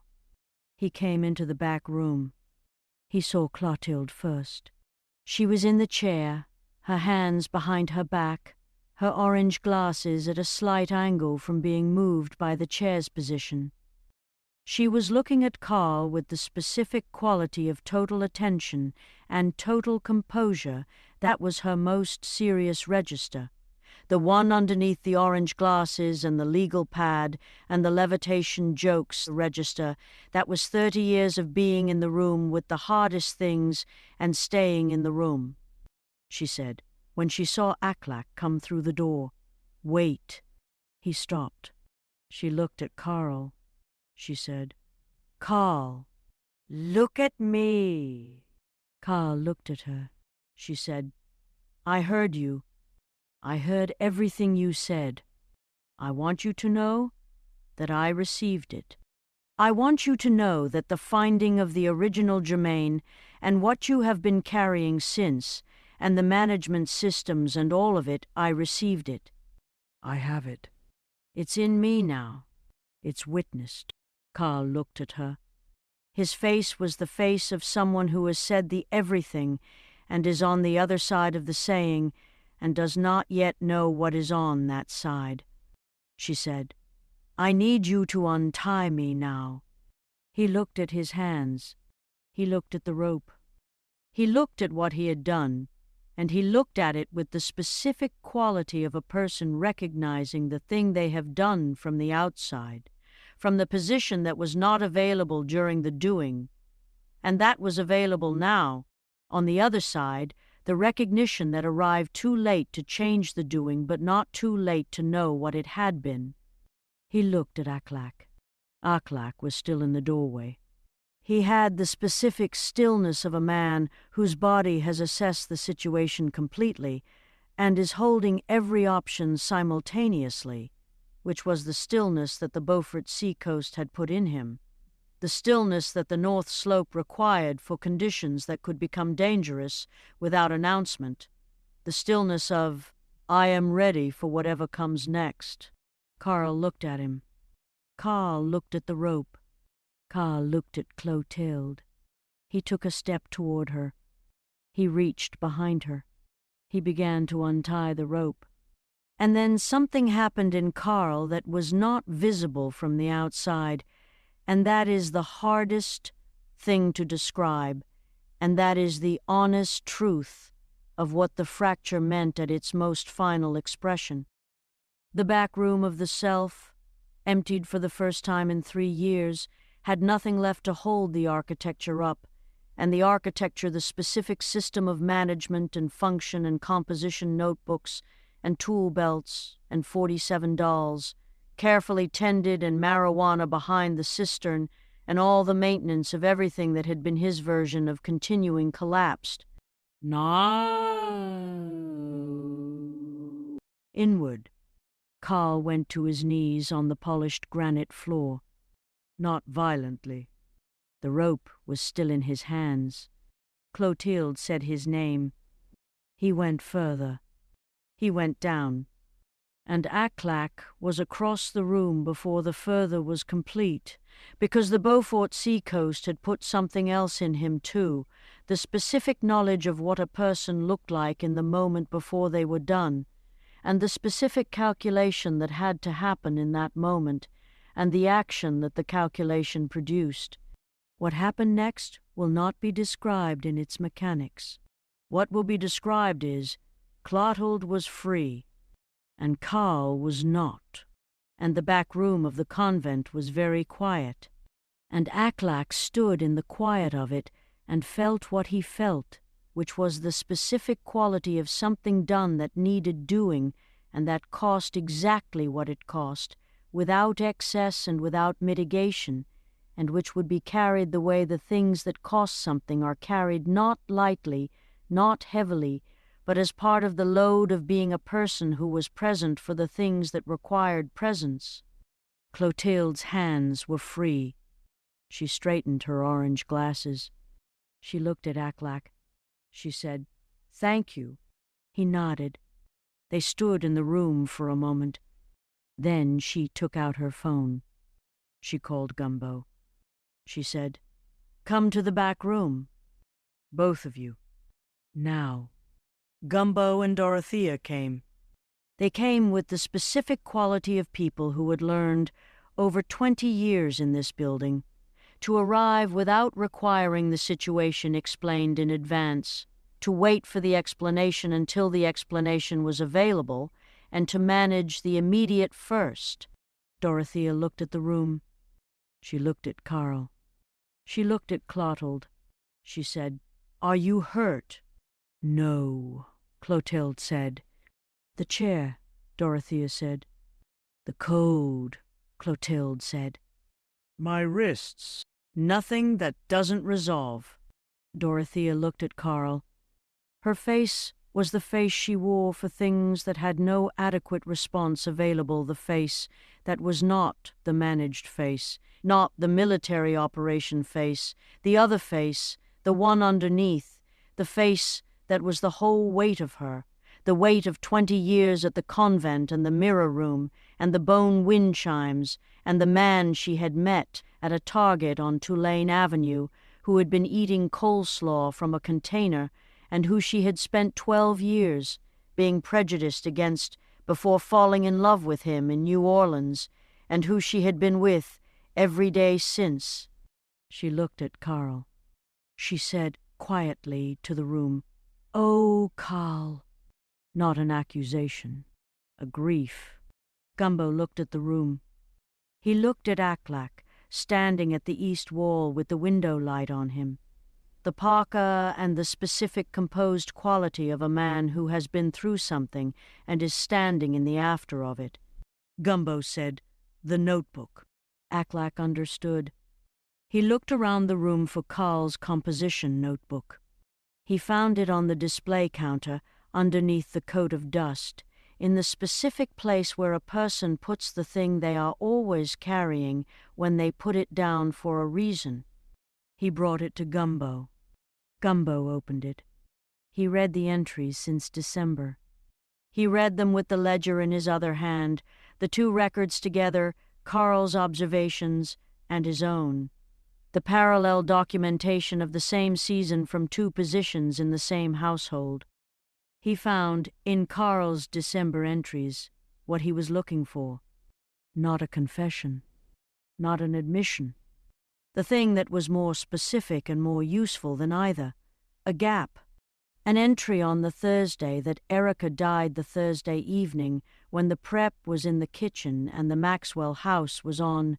The warmer a gap in Carl's entries, that was the specific gap of someone who had been somewhere they did not note in the record, which was unusual because Carl noted everything in the record. He had been somewhere on that Thursday evening. He had not noted it. A gap in the notebook of a man who noted everything was not nothing. Gumbo wrote in his own ledger, "Carl was somewhere Thursday evening of January 21st. The notebook does not say where. The notebook does not say where because Carl chose not to say where, which is the first deliberate omission in 6 years of Carl's documentation. He wrote, Carl was in the malt shop, or near it. He had access to the rear gate. He had been moving through the convent grounds late at night for months. The marijuana cultivation required it. He knew the building's rhythms. He knew who was where and when. He wrote, Carl's unraveling was the unraveling of a man who had done something he could not manage. Not the original Germain older than that. The original Germain had been a trigger, not the origin. The thing Carl could not manage was more recent. He stopped writing. He looked at Dorothea. He said, very quietly, so that only she heard, "He was there." I think he was there. She looked at Carl. She said, equally quietly, "Connected to Erica's death?" "I don't know," he said. Possibly. Adjacent to it, a witness. Or something in between. Not the origin, but in the room. He looked at the notebook. He was in the room or close to the room, and he knew something he couldn't carry, and he's been not carrying it since January 21st, which is why the fracture came now and not before. They were quiet together. Dorothea said, "Deputy Trosclair." "Not yet," Gumbo said. "I need to understand what he knew before I understand what he did. Those are different things, and they have different responses." He looked at Aklak. What you did. "I need you to know what you did was right." Aklak looked at him. It was right, Gumbo said. "It was the right thing, and it was the necessary thing, and we are going to manage the rest of it together. You are not going to carry this alone." Aklak looked at the room. He said he needed to be somewhere else. He had been somewhere else for a long time, and there was no way back from where he had gotten. Yes, Gumbo said. "It was not a choice between Carl and not Carl," Aklak said. "It was between Carl and what Carl had become, and what Carl had become was going to—" "Yes," Gumbo said. They stood in the old building smell, the incense from the chapel wall, the cold of the granite.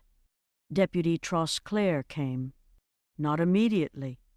After the household had had the specific hours that a household requires, when something this significant has happened, when the immediate needs have been met, and the first quality of the shock has been metabolized slightly into the second quality, which is not better but is different, which is the quality that allows the next steps.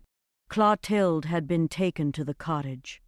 Dorothea had made the tea that was Dorothea's medical response to everything, and that was genuinely useful in the way of certain things that work, because they work, and not because of the specific mechanism. Clotilde had drunk it, and had taken the 30 minutes of silence she needed, and had then, with the specific procedural competence of a woman who did not allow herself to stay in the aftermath when the present required her, asked for the legal pad. She had the legal pad. She was writing, not the debrief, her own thoughts, the notes she took for herself in the specific compact notation that was her private language, the language she used for things she was processing as she processed them, the written thinking, the record that was for her rather than for the archive. She wrote, "Carl knew something." Or saw something. Or was adjacent to something that Thursday evening. The marijuana was incidental. The marijuana was a symptom, not the condition. The condition was January 21st. Whatever he was doing near the malt shop that night, whatever his proximity to Erica's death was, it wasn't he didn't. She stopped writing. She looked at the orange glasses in her hand. One lens was cracked, the corner. A small diagonal crack from where the glasses had been against the chair during the 2 hours. She looked at the crack. She said to the crack, to herself, to the room. He didn't kill her. He was there. He saw something. And it broke him in a way that the broken thing had nothing left to be repaired with. She put the glasses on. The cracked lens produced a small diagonal line through the world when she looked through that side. She looked through it. The world with the crack was still the world. She kept the glasses on. Deputy Trosclair arrived at 2 in the afternoon. He came with the notepad and the professional composure and the specific quality of the third-generation Trosclair who had learned from his grandfather and his father and his own 11 years in the department that the correct way to manage a scene in Sorel was to document what was documentable and to not require what was not available. He documented. He spoke with Gumbo. He spoke with ALMANAC with the specific careful courtesy of a man who understood that what ALMANAC had done was not a clean legal matter and was also not simple, and who had been in Sorel long enough to understand that the space between what the law said and what a situation required was not always narrow. He spoke with Clotilde. Clotilde told him, "Carl had something to tell me." He chose an inappropriate method of telling it. "What he told me is in my notes, and those notes are mine, until I determine what is relevant to your investigation, at which point I will share what is relevant." She looked at him through the cracked lens.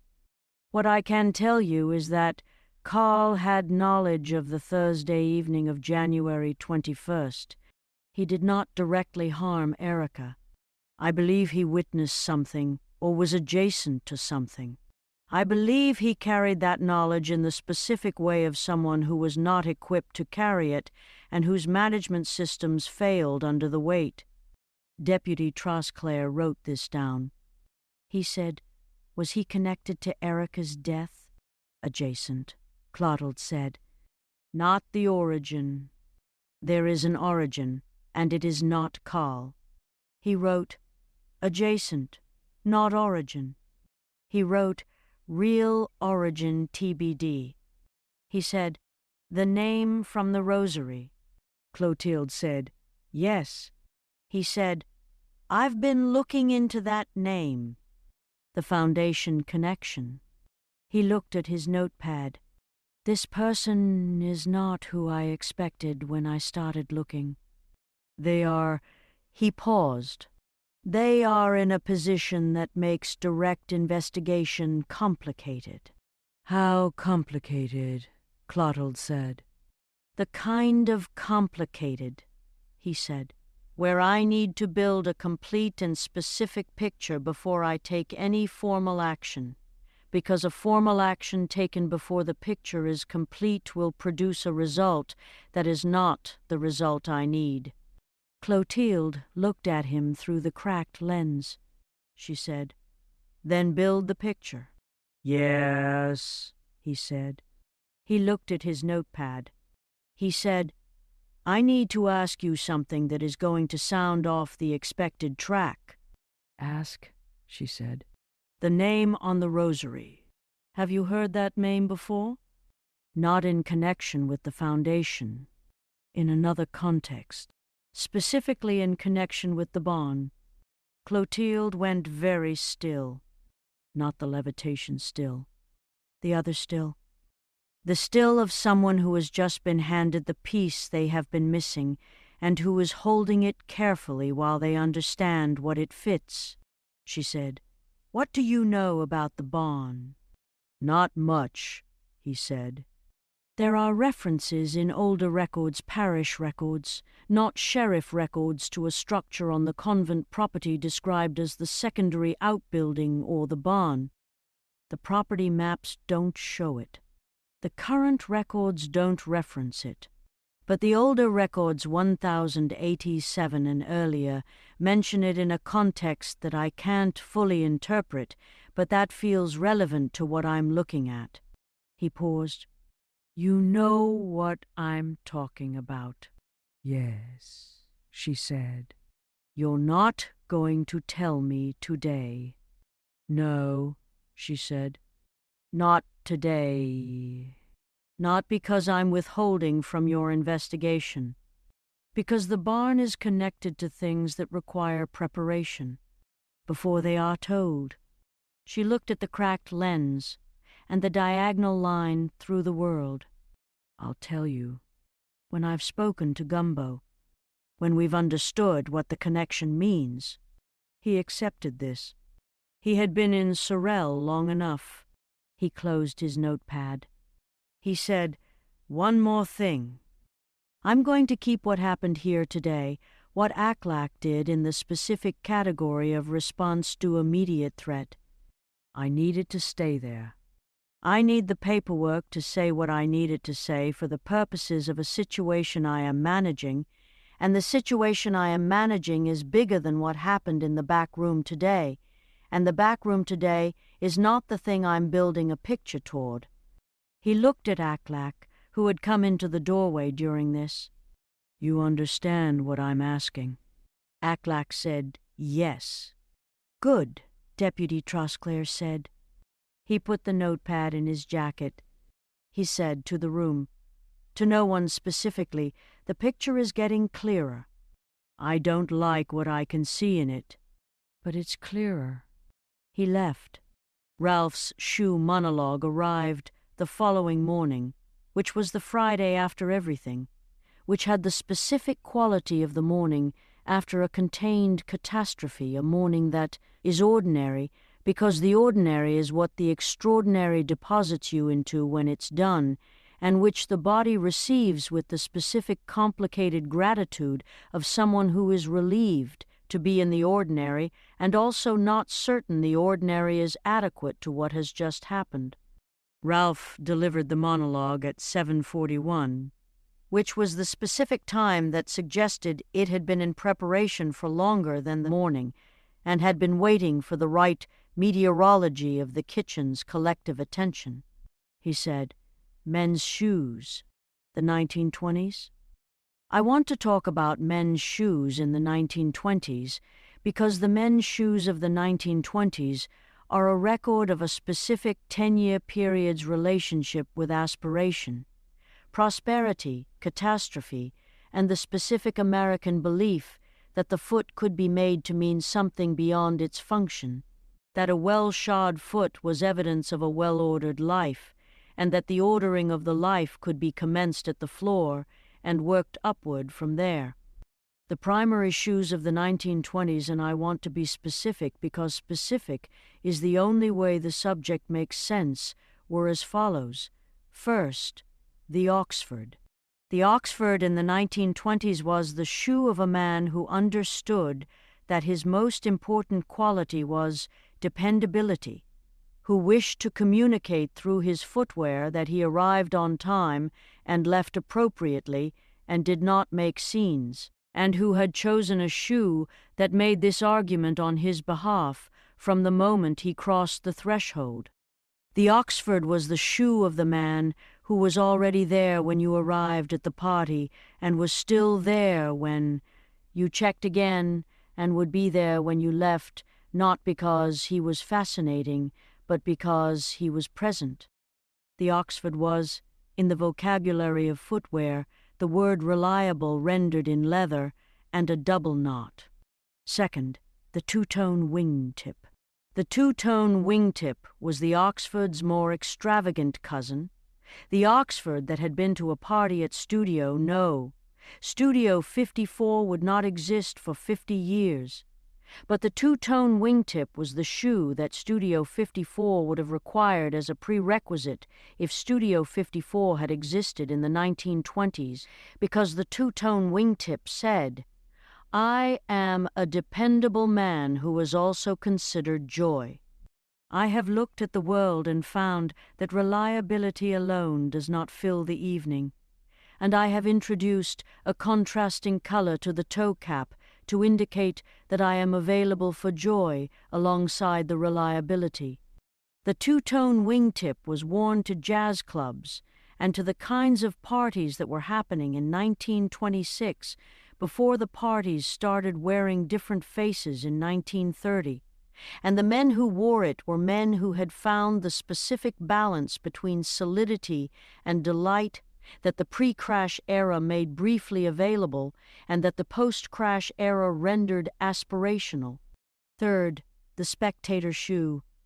The spectator shoe was, and I want you to understand, this was a real shoe worn by real men in real public spaces. Without apparent embarrassment, a shoe divided into two colors in a pattern that announced itself from across the room and that communicated, if you were in the room to receive the communication, the following: I am a man of leisure. Not working leisure. Not the leisure of someone who has earned a rest, but the leisure of someone for whom leisure is the operating condition, and work is the interruption. The spectator's shoe was the shoe of a man who had enough and wanted you to know the having was ongoing. It was the shoe of the moneyed class's casual communication of the moneyed condition, and it was worn to sporting events and garden parties and the specific outdoor engagements where being seen was the primary activity and the nominal activity was secondary. It was, in the taxonomy of shoes, the shoe that was performing. Fourth, the brogue. The brogue in the 1920s was the Scottish and Irish working man's shoe that had been adopted by the English country house establishment and was now being adopted by the American man who wished to communicate that he had a connection to the old world, which was either his actual heritage or his aspirational one, and that this connection gave him a quality of rootedness that the American context, fresh and rootless and enthusiastic, did not always provide. The brogue said, "There is something behind me. Not the family compound wealth of the aristocracy, but the soil and weather knowledge of someone whose people had been in a specific place long enough to have the place in their shoes. And fifth, and I am saving this for last, because it is the most significant, the work boot. The work boot in the 1920s was not a fashion statement. It was not a communication. It was a tool. It was the shoe of the man who was going to do something today that required protection of the foot from the conditions of the doing the construction and the factory and the dock and the farm and the maintenance and the building and the physical engagement with the world at the level where engagement produces calluses. The work boot said nothing because the work boot did not have time to say things. The work boot was the shoe of the person who made the parties possible for the people wearing Oxfords and spectators and wingtips and brogues, who maintained the buildings and the grounds and the machinery that the 1920s ran on, and who received, in the decade's general prosperity and in the decade's general crash, the same outcome as everyone else, which was, the party ended and everyone went home in whatever shoes they'd worn in, and the work boot went home to the same small dark as the spectator and the wingtip and the Oxford and the brogue, and the cold concrete floor of the small dark did not distinguish between them. He stopped. He was very still. "Carl wore work boots," he said. "He wore them every day of the 6 years he was here. They are in the maintenance shed. He will not wear them again." He paused. "This is not the point of the monologue. The point of the monologue is that shoes are a vocabulary, and the vocabulary tells you something about the person before they open their mouth, and what Carl's shoes told you was, I am here to do what needs doing. I am here for the building and the grounds and the work that makes the rest of this possible." And that was true. And he did that work. And he did it with the full investment of someone for whom the work was not incidental, but was the entire story. He stopped again. He did not walk the 4 steps. The rest of his story is also true. Both are true. That is the specific difficulty of loving a person. You can love the thing they were for and grieve the thing they also were, and the two activities are not in conflict, and you do not have to choose between them. He was finished. The kitchen received this in the way it received all of Ralph's major productions fully, silently, with the specific quality of a room that has been given something and knows it. Chaos, at the table with Germaine. The work boot. "Yes," Ralph said. He was trying to tell someone, Chaos said. He could not find the form, Ralph said.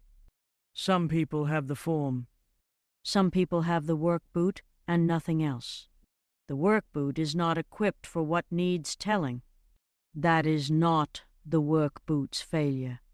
Meanwhile, the other things that were happening in the Sorel winter, concurrent with the back room and Deputy Trosclair and the rosary name and the barn, Clope Mazihatuka had been working the morning counter at the malt shop for 9 days. She worked with the specific quality that Cora had identified in the hiring moment: the careful keeping, the full presence, the management of the counter and the prep and the customer interactions, with a competence that was professional and a quality that was something else, something that Cora had been trying to name since Monday of the first week.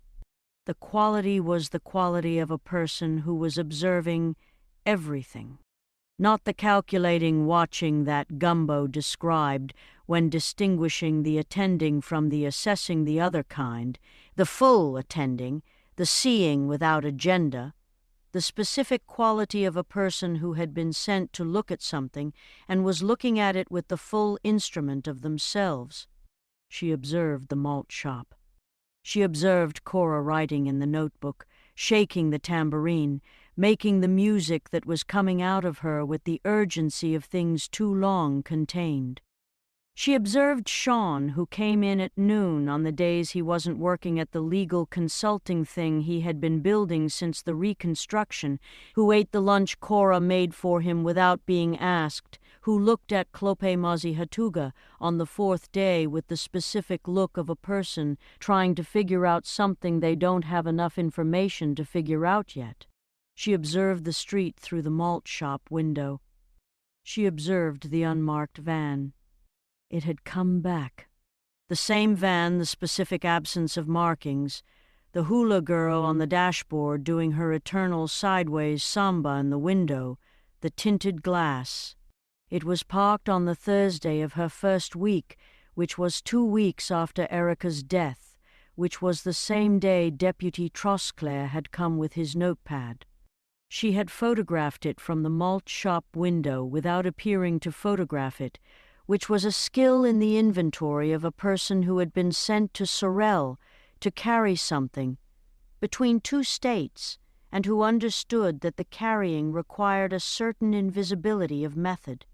She sent the photograph to a number that Cora did not know she had. The response came back in 40 minutes. The response was 3 words. She read the 3 words. She put the phone away. She made a milkshake for the Tuesday morning regular Mrs. Arsenault, no relation to the twins, the one who ran the blind school's advanced program and who had been coming in every Tuesday since October with the specific gratitude of a woman who had received a resource she had not known was available and who was not going to take it for granted. She handed her the milkshake. She said, "Good morning." Mrs. Arsenault said, "Good morning." "You're new." "Yes," Clope Mazihatuga said. "What's your name?" she asked. She said it. Mrs. Arsenault repeated it carefully. She got it right. "You're the second person to get it right on the first try," Clope Mazihatuga said. "I teach children who navigate the world without sight," Mrs. Arsenault said. "I have learned to listen to the full shape of things." Clope Mazihatuga looked at her. She said, "Yes, that's it exactly. Voss." Voss had been in the archive basement for 12 days straight since the beginning of the new season, which was his response to having found the 1887 teacher's manual and the pre-colonial symbol folder and the confirmation that the Season 1 events had historical roots going back to the building's founding, and which was also, and this was the thing that nobody in the available circle had noticed, because everyone in the available circle was managing the other things, Voss's response to something else entirely. He was avoiding the surface, not the archive, the surface, the social surface. The gatherings and the debrief and the kitchen with the coffee and the people and the people. Specifically, one of the people. He had been managing this specific interior weather since approximately the September before the October season began, which was 5 months ago, which was long enough for a person of Voss's specific combination of intellectual rigor and emotional precision to have identified, catalogued, and thoroughly analyzed what he was managing without being any closer to doing anything with the analysis. He was 54 years old. He had spent 30 years in the archive. He had come to understand in the September, in love with Gumbo, not in the uncomplicated way, not in the simple reciprocal way of two people who find each other and the finding is clean. In the way that was, an 84-year-old man who was married to a woman Voss deeply respected and had known for 20 years, whose marriage was the specific kind of marriage that was itself a complete argument for the institution, and who Voss had been in professional and personal proximity to for 6 years, and whose quality the hands, the ledger, the white hair, the cane, the specific way he read the invisible register of the world through the skin of his palms were the quality that Voss had been cataloguing without knowing he was cataloguing it for 6 years, and that had arrived in September at the threshold of something he had not catalogued before. He was in love with Gumbo, with the married 84-year-old grandfather. He had been trying to tell someone this for 4 months and had not found the opening. He had tried, on 7 separate occasions, to say something in the vicinity of it to Loon, who was the most perceptive person in the available circle and who was, he had calculated, the most likely to receive the information with the combination of intelligence and warmth that the information required. On 7 separate occasions, something had prevented the saying. A walkie-talkie crackle, a face-plant development, an ALMANAC arrival, the baptism, the power outage, the Kingarook dissolution, the Erica situation. Every time. He had almost said it 14 times in 7 months, and had not said it once.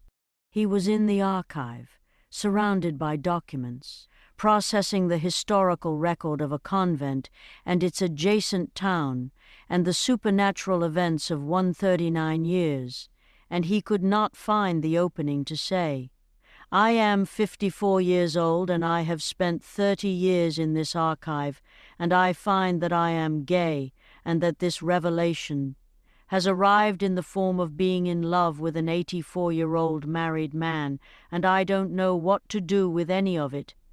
He opened a folder. He took out the 1887 documents. He read. Merrick came to the basement door. Merrick had come to the basement because he had been tracking, with the ruler and the notepads and the patient measurement of a person for whom everything has a geometry if you find the right instrument, the specific pattern of Voss's avoidance over the past week, and had decided that the avoidance was something to address. He stood at the basement door. He said, Voss. Voss looked up. You're trying to tell someone something, Merrick said, without preamble. I have been watching you try to tell someone something for 4 months. No one has had the time. I have time. Voss looked at him. He said, Not today. Merrick looked at him with the ruler patience. He said, The thing you're carrying is going to be fine. Whatever it is, I want you to know that. The people in this circle, the thing you're carrying is going to be fine. Voss looked at the 1887 documents. He said, It's not the simplest thing. The simplest things don't need 4 months, Merrick said. Voss almost laughed. He said, Give me until Sunday. Merrick looked at him. He said, Sunday. He left. Voss sat with the documents and the basement silence and the specific weight of something that had been carried alone for 4 months. And that was, he understood, not going to be carried alone for much longer, which was the specific mixed feeling of a thing about to be released, the relief and the terror, both present, both requiring the same Sunday. He would find out on Sunday that the relief was going to be larger than the terror. He did not know this yet, but the kitchen was warm, and the people in it were the people they were, and Sunday was 4 days away. Brigsby had the records. He had been in the motel on Rue Magnolia, the motel that was the specific quality of a Louisiana January motel that had made its peace with its situation and was neither trying to be more than it was nor less, and he had been in the records for 2 weeks since Cora's call and the rosary name that Clotilde had shared with him after Deputy Trosclair left. The name was in the Foundation's organizational structure. It was in a tier that was 2 below the executive level and 1 above the operational level, in the specific position that was designed to be invisible to outside examination, the position that existed to manage the interface between the Foundation's public research mission and its private acquisition operations, the position that received the interim reports like the one Brigsby had filed and that converted them into resource allocation decisions and operational scheduling. The name was, in the Foundation's structure, the person who had received Brigsby's interim report about the convent and the baby and the sorrel season. The name was the person who had made the decision about the report. The decision, per the records, had been not viable for standard acquisition. Subject is environment embedded. Alternative approach authorized. Alternative approach. Brigsby had stared at this phrase for 3 days. He had then found, in the Foundation's correspondence archive which he had access to, because he had spent 7 years with the Foundation and had accumulated, through the specific institutional negligence of organizations that trust their long-term affiliates with passwords, they should have changed the communication thread that the alternative approach authorized had generated. The alternative approach had involved the malt shop. The alternative approach had involved the assessment of the subject's connection, points the people around Germain who were not protected by the supernatural law. Circuit of the October season and the identification of Erica Fontenay as a non-integrated peripheral associate of the primary subject's protective network. The alternative approach, in the Foundation's language, had been peripheral pressure. Removal of a non-core connection to produce observable behavioral change in the core subject's primary caregiving unit. They had killed Erica, not directly. Not with the Foundation's hands, through a method that was deniable and that had been designed to produce the result without visible mechanism which was consistent with the coroner's findings, which was the specific quality of an organization with resources and research capacity and the specific ethical deficit of people who had been in the acquisition business long enough to have built the infrastructure for doing this kind of thing. They had killed Erica to observe what happened to Chaos, to observe what the grief did to the primary caregiver, to measure whether the grief produced a change in the child's behavior or capacity that could be documented. Brigsby sat with this for 6 hours before he could write it in the composition notebook. When he wrote it, his handwriting was the specific handwriting of a man whose hands are not entirely under the control of the person directing them because the person directing them is too far inside the weight of the information to manage the hands efficiently. He wrote it. He wrote, "I did this. My report. My 7 years with the Foundation. My methodology of acquisition. I built the infrastructure that produced this operation, and I did not know I was building it, and I cannot unmake what the building has done, and I have to live with that. I can do that. I can live with it by doing every correct thing from here forward, starting with telling Gumbo. He called Gumbo. He said, "I know who authorized it. I know the name. I know the method. I know why. I can prove it." He stopped.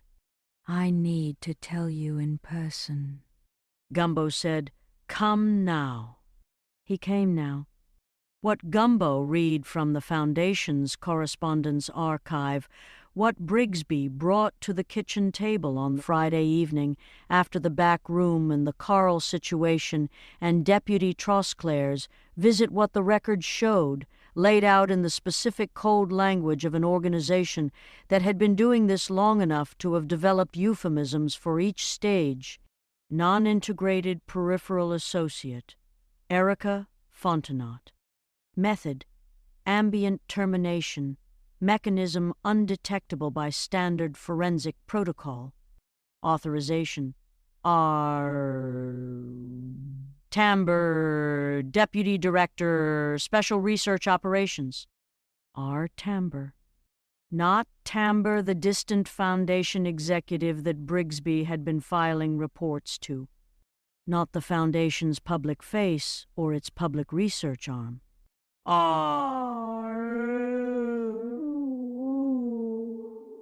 Pamba, whose first initial was R, and whose name, when written out in full, was Gumbo, turned the page Rosalind. Gumbo looked at the name. He looked at the page. He looked at Brigsby. He said, "I know this person." Brigsby looked at him. Gumbo said, "I know this name from before. From the New Orleans adventures, 20 years ago." He looked at the page. She was there. She was adjacent to something that happened in New Orleans that was connected to the mirror room and to conception and to... He stopped. She was there 20 years ago. She was in the perimeter of the events, and she was not. She was watching. She was present in the watching way, not the participating way. I registered her and noted her and did not connect her to the Foundation because the Foundation did not exist yet, or if it did, I did not know it. He looked at Brigsby. She has been watching this household for 20 years, he said. Yes, Brigsby said. The interim report was not the beginning, Gumbo said. The interim report was the most recent thing. Yes, Brigsby said. Gumbo opened the ledger. He wrote, Rosalind Tamber. Foundation. Deputy Director, Special Research Operations. Authorization of alternative approach. Erica's death. 20 years. New Orleans. The watching. He wrote, This is the person. He wrote, This is the surprising person. He looked at the name. He wrote, She will not be surprised that we know. She has been in the vicinity of this household's reality for 20 years. She has been studying it.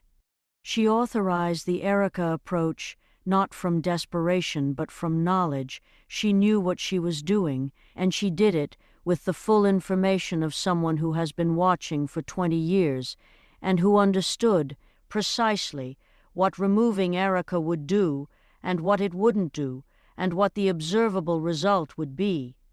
He wrote, She is not finished. He wrote, Neither are we. He closed the ledger.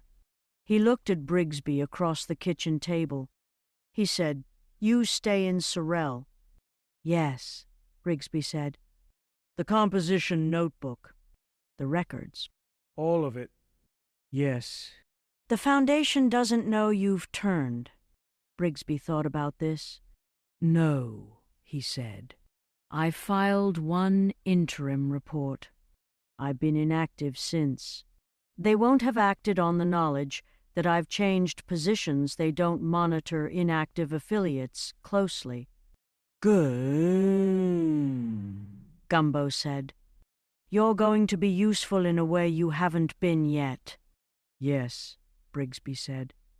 I know. Chaos. He had been to the convent and back 3 times that Friday, managing the situation with the specific divided attention of a person who is in 2 lives simultaneously. The life of the household and its current crisis, and Clotilde's cracked glasses, and the back room and Carl and the foundation records that Brigsby had brought, and the other life, the life that was in the back section of the spotter's notebook, the life of what his son was becoming.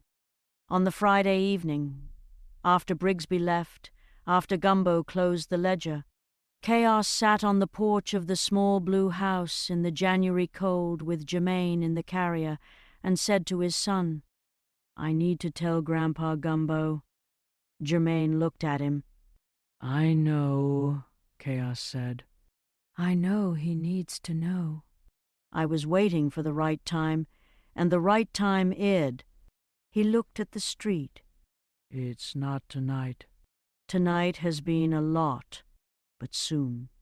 The baby's expression was the expression he had for things that required patience, the full attending but the not urgent attending, the when you're ready attending. "You know you're doing things," Chaos said. Right. "You know what you're doing." The baby looked at the street. He looked at the specific corner of the porch railing.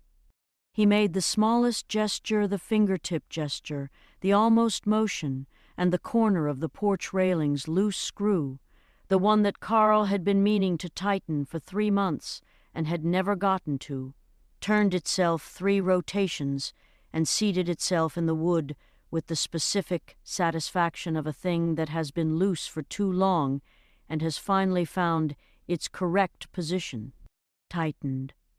Fixed. Germaine looked at his father. His expression said, "Yes." I know. Chaos looked at the screw. He took out the spotter's notebook. He wrote, "Friday evening." January. The porch screw. 3 rotations. Seated. He looked at it first, and then it moved. Direct. Accidental. He knew what he was doing. He looked at me after. He knows I know. He's been waiting for me to be ready to tell someone. He stopped writing. He's been ready longer than I have. He looked at his son. Okay, he said. "Tomorrow. I'll tell him tomorrow." The street was cold and dark, and Sorrel was quiet in the January way, the sideways a code way, the way of a season that was not committing to anything but was present regardless, and the small blue house was warm, and the porch screw was tight, and the baby was ready, and the father was almost ready. Almost.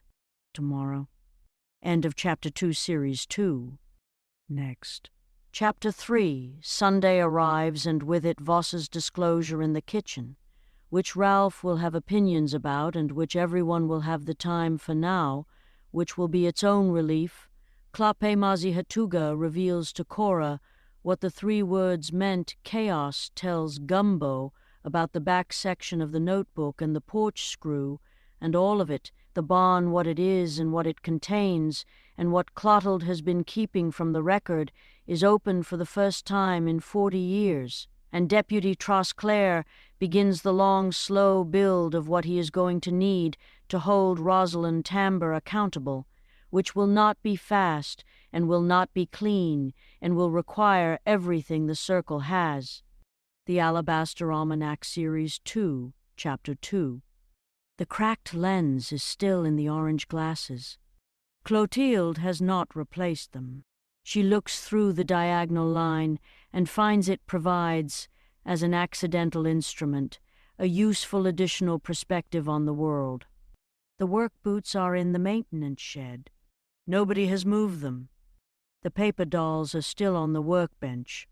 The 47 dolls are still in the maintenance closet. They are being tended by Carl's absence, which is a form of tending. Akhlaq has been in the chapel since 6 this morning. The ledger is open. The composition notebook is in Brigsby's jacket. The rosary name is in the deputy's notepad. The barn has a door. The door has a lock. Gumbo has had the key for 20 years and has used it twice. Sunday is coming. The Alabaster Almanac. Series 2. The Malt Shop Mysteries and the Gospel of Klapemazi Hatuga. Chapter 3. The trucker, the riddle, and the morning the playpen was empty. Cora came back from the Baton Rouge show different. Not the good show different, not the elevated, confirmed. I have done the thing I was built for different that the first Baton Rouge show in February had produced, the different that had sent her back to Sorel at 11 at night in a state of pure, unbridled certainty that she had found the lane that was hers and that the lane was wide enough for everything she had to put in it. That different had been clean. That different had been the Amy Grant different. The Mott Shreveport show produced a different. The Shreveport different had a texture that Cora could not name for 5 days after she returned, which was itself a signal, because Cora was good with textures, and naming was one of her primary competencies, and when Cora could not name something, it was because the thing was in a register she had not yet developed the vocabulary for, which was either exciting or alarming depending on the temperature of the thing in question. The thing in question was Darnell Roy Thibodeaux, 43 years old, 6'1", and the specific build of a man whose body had been shaped by 10 years of driving 18-wheelers and 8 years before that of carrying sound equipment and rigging for bands whose names you would recognize if you were in a specific region of the country music touring circuit in the early 2000s, which Cora was, and which Darnell Roy was, and which was the first thing they had established in the 37 minutes of conversation at the venue bar after her show over the specific drink that venue bars produced, which was whatever was in the gun plus ice in a plastic cup that smelled faintly of the industrial cleaning solution used on the venue's bar surfaces, and which both of them drank without noticing because the conversation was not about the drink. He had a Durango parked behind the venue. He was doing roadie work for the opening act, a family band from Natchitoches, whose harmonies were impeccable and whose stagecraft was roughly equivalent to a middle school pageant, which was either charming or concerning depending on your professional standards, and which Darnell Roy had managed with the cheerful competence of a man who had managed significantly more and was not going to expend his full capacity on a Natchitoches family band speaker setup. He was wearing canvas shoes. This was the detail that Cora mentioned first to Sean when she got home, because the detail of the canvas shoes was the detail that was the most available, the most neutral, the most extractable from the larger context of everything else that the canvas shoes were connected to. Sean said, "Canvas shoes." "Like the old kind," she said. "The flat-soled kind that are either the most basic thing or the most specific thing depending on who's wearing them." "And on him," Sean said. "The most specific thing," she said. Sean looked at her. He said, "Okay."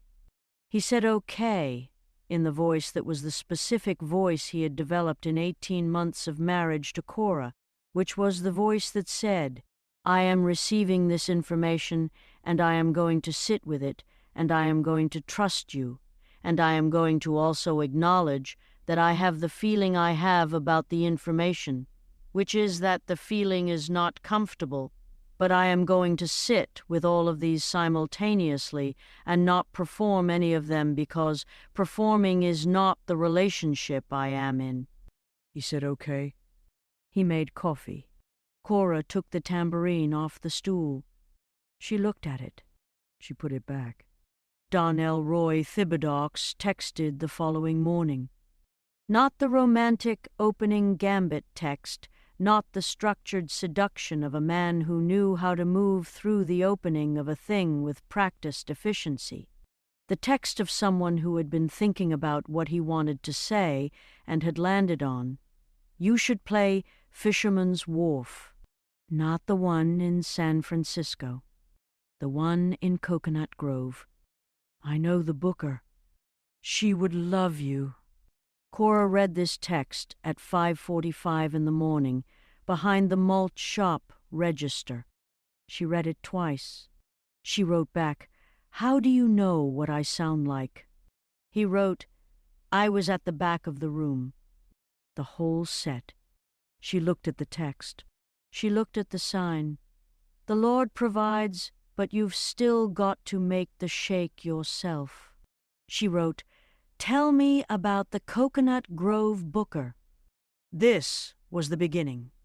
The beginning of a thing that had the specific quality of Cora's most honest decisions, which was she knew what it was while she was in it. She was not confused about what was happening. She was not operating under a misapprehension about the category of event she was in. She was in the beginning of something that was going to be significant, and she knew it, and she was going to be in it anyway. Not from lack of knowledge, but from the specific and honest condition of being a person who had arrived at a significant thing, and who was not going to pretend she hadn't. She was, in the specific language of the tradition that had been her identity before everything else, under a spell. Not a supernatural spell. Not the Sorel kind, not the season of significance kind. The other kind. The older kind. The kind that has been in the human inventory since before recorded history, and that has produced more consequential decisions than any other single force available to a person who is breathing and capable of feeling what Cora was feeling. She was under the spell of Darnell Roy Thibodeaux. She knew she was under it. She went in anyway. The Calcasieu Parish show in April was the third show. Darnell Roy came. He drove the Durango 3 hours from Shreveport, where he had, since the Baton Rouge show, relocated from wherever he had been before Shreveport, which was a detail that Cora had received and not examined closely, because examining it closely would have required a different kind of attention than the kind she was currently capable of directing at this specific subject. He drove the Durango 3 hours, and he was in the room for the whole set, and after the set, they sat in the parking lot of the venue in the front seats of the Durango, and they talked for 2 hours about everything that was not the thing they were talking about, which is the specific language of two people who know what they are and who are managing the arrival at the acknowledged version. He had a string of Mardi Gras beads on the rearview mirror. He had a hula girl on the dashboard that was different from the one on the unmarked van, though neither of them knew yet that this distinction would matter. He had, on the back seat, a velvet print of a panther that he said had come with the Durango when he bought it used in 2019, and that he had never removed, because removing it felt like the kind of deliberate decision that required a better reason than aesthetic incompatibility. Cora looked at the velvet print. She said, "It suits you." He looked at her. He said, "I've been driving since I was 21. I have driven roads that are not on maps and through towns that are between the things on the maps, and I have met in that driving a substantial number of people who were various versions of themselves. I have been various versions of myself. None of the versions I have been prepared me for what it was like to hear you sing." Cora said, "That's very good." He said, "It's also true." She looked at the velvet panther. She said, "I'm going to tell you something, and I need you to receive it completely and not do anything with it yet." Okay, he said. She said, I'm married. My husband is a good man. We are in the right life together, and I love him in the correct way, and I'm going to tell him about this conversation, and about you, and about what is happening here, which I am going to name right now. Something is happening here, and I am in it, and I'm not going to pretend I'm not. He said, I know. She said, What do you know?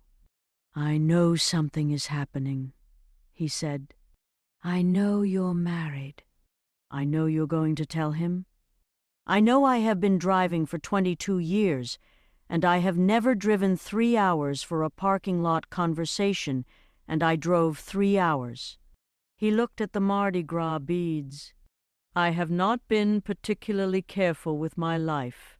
I have been in Galveston during a heat wave, and in a cornfield in Arkansas during a tornado warning, and under a bridge in Louisiana during a storm that took the guardrail off the highway, and I have walked away from all of it with the specific careless good fortune of a man who has not been careful.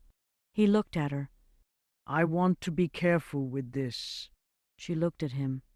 She said, Okay, she told Sean. She told him at 6 in the morning, the Sunday after the Calcasieu Parish show, before the malt shop opened, in the back apartment over the Maxwell house that she had made with full attention, which was different from the Maxwell house she made in the writing state, which was the coffee she forgot to drink. She told him everything. She told him about Baton Rouge and Shreveport and the parking lot and the Velvet Panther and the Velvet Panther, and what she had said about naming what was happening and what he had said about driving 3 hours.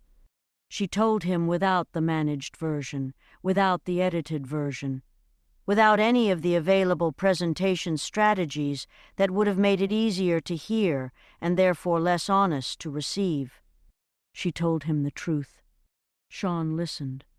He listened with the therapy-trained quality of listening that was not passive but active, not receiving but attending, not waiting for it to be over, but present for each thing as it arrived.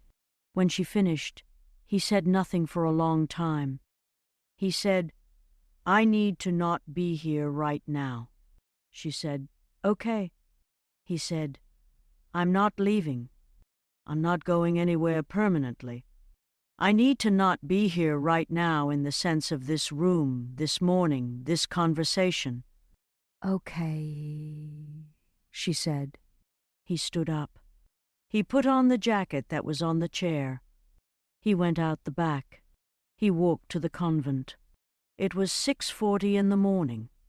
He went to the convent because the convent was where he went when he needed the thing that the convent provided, which was not a religious thing, and was not a therapeutic thing, but was the specific thing of a place that had been holding difficult human situations for 137 years, and that had developed, in that duration, the specific quality of old buildings that have absorbed a lot of human weight, the quality of being able to hold one more. He went to the garden. He sat on the bench. The garden in April was different from the winter garden the bonsai trees had moved into their spring expression, the subtle changes that were only visible if you had been looking at them across the months, the millimetric developments that Carl had been tracking in the composition notebook, and that were now being tracked by no one, which was a gap in the garden's documentation, that was also a gap in the garden's care, which nobody had found a solution to yet. He sat. He looked at the stone lantern. He looked at the quetzal carving at its base, still there, still warm on the mornings when the dew was on it, and the specific warmth was the warmth that was not the sun, because the sun had not risen yet. He sat for 2 hours. At the end of the 2 hours, he went back to the malt shop. Cora was behind the register. He came in through the back. He made coffee. He sat at the counter on the customer side, which was not his usual side. He was always on the kitchen side, the production side, and he sat on the customer side this morning, and Cora put a cup of coffee in front of him from the other side of the counter, and they were in the specific position of a customer and a counter person, and also the position of two people who had been married and who were managing the distance between where they had been and where they were now. He said, "I love you." She said, "I know." He said, "I don't know what comes next." She said, "Neither do I." He picked up the coffee. He said, "Tell me about the Fisherman's Wharf show." "Tell me about the Coconut Grove Booker," she told him. It was not the resolution. It was not the okay. It was the next thing, which was, they were still at the counter, and the coffee was warm, and the telling was still available to them. What Sean did. In the weeks after the conversation in the April that Cora was talking to Darnell Roy, by text and by phone, and in the parking lots of venues in Baton Rouge, and Shreveport, and a hole-in-the-wall independent rare film store near the fairground in Lafayette that turned out to double as a listening venue on weekends, which was either the most Cora-appropriate venue in Louisiana or the most Darnell Roy-appropriate venue, or both in those weeks. Sean did something that nobody in the household anticipated. He started working on the malt shop's back wall. Not a renovation. Not a cosmetic improvement. Something more specific. He had found, in the wall between the malt shop kitchen and the storage room, a section of particle board covering what the building's original brickwork indicated was a doorway. An old doorway bricked in sometime in the 1970s based on the mortar color.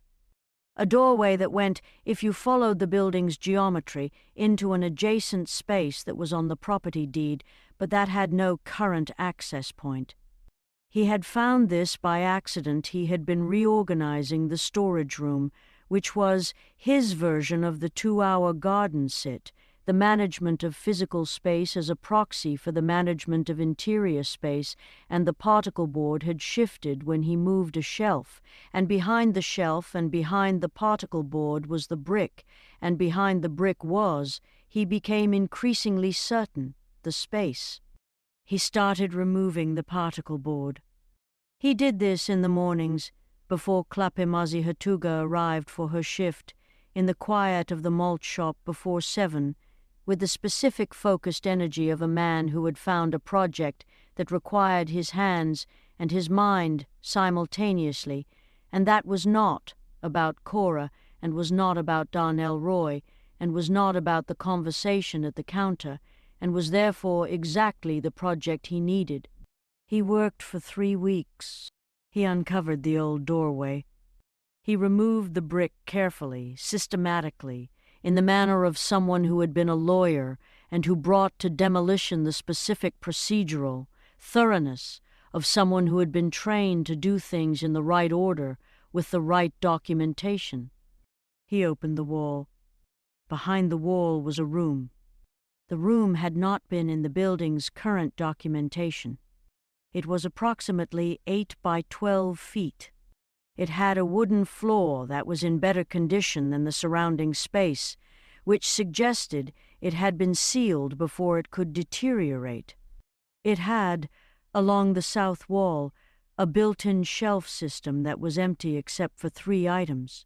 A Victrola, the specific Hornan turntable variety, intact, the horn slightly tarnished but structurally whole, a treasure chest, the small locked variety, the kind that was either an actual antique or a very good imitation of one, and, in the corner, a strange tree.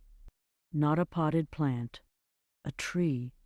Small bonsai adjacent in scale, but not a bonsai.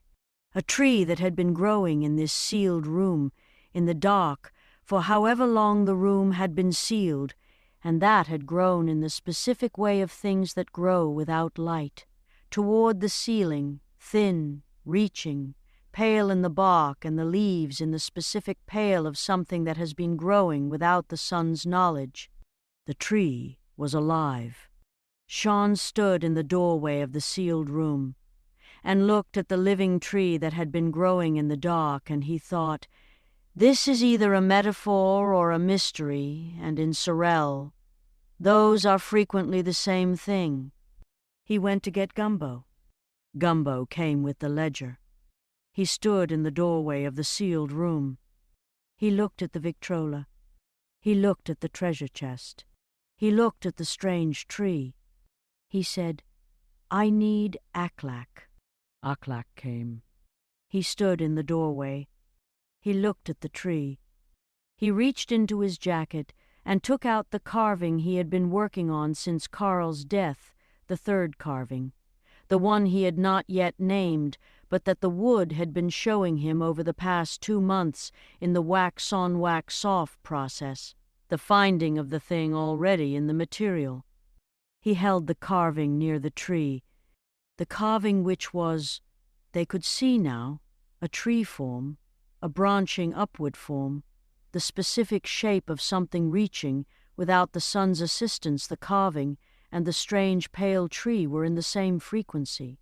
Aklak said, this has been growing in the dark because it needed to, not from deprivation, from preparation. This tree has been getting ready for something for however long it's been in here.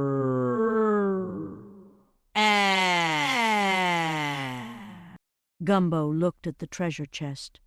He said, do we have a key? Sean said, I found this in the lock when I broke through the brick. He held up a key. Small, iron, old. The key that had been in the chest's lock since the room was sealed, apparently, since the room had been sealed around it. Gumbo opened the chest. Inside, a folded piece of paper. Old, the same vintage as the 1863 teacher's manual. The same weight and color and patina of something that had been sealed long enough to have stabilized into its mature state. He unfolded it carefully.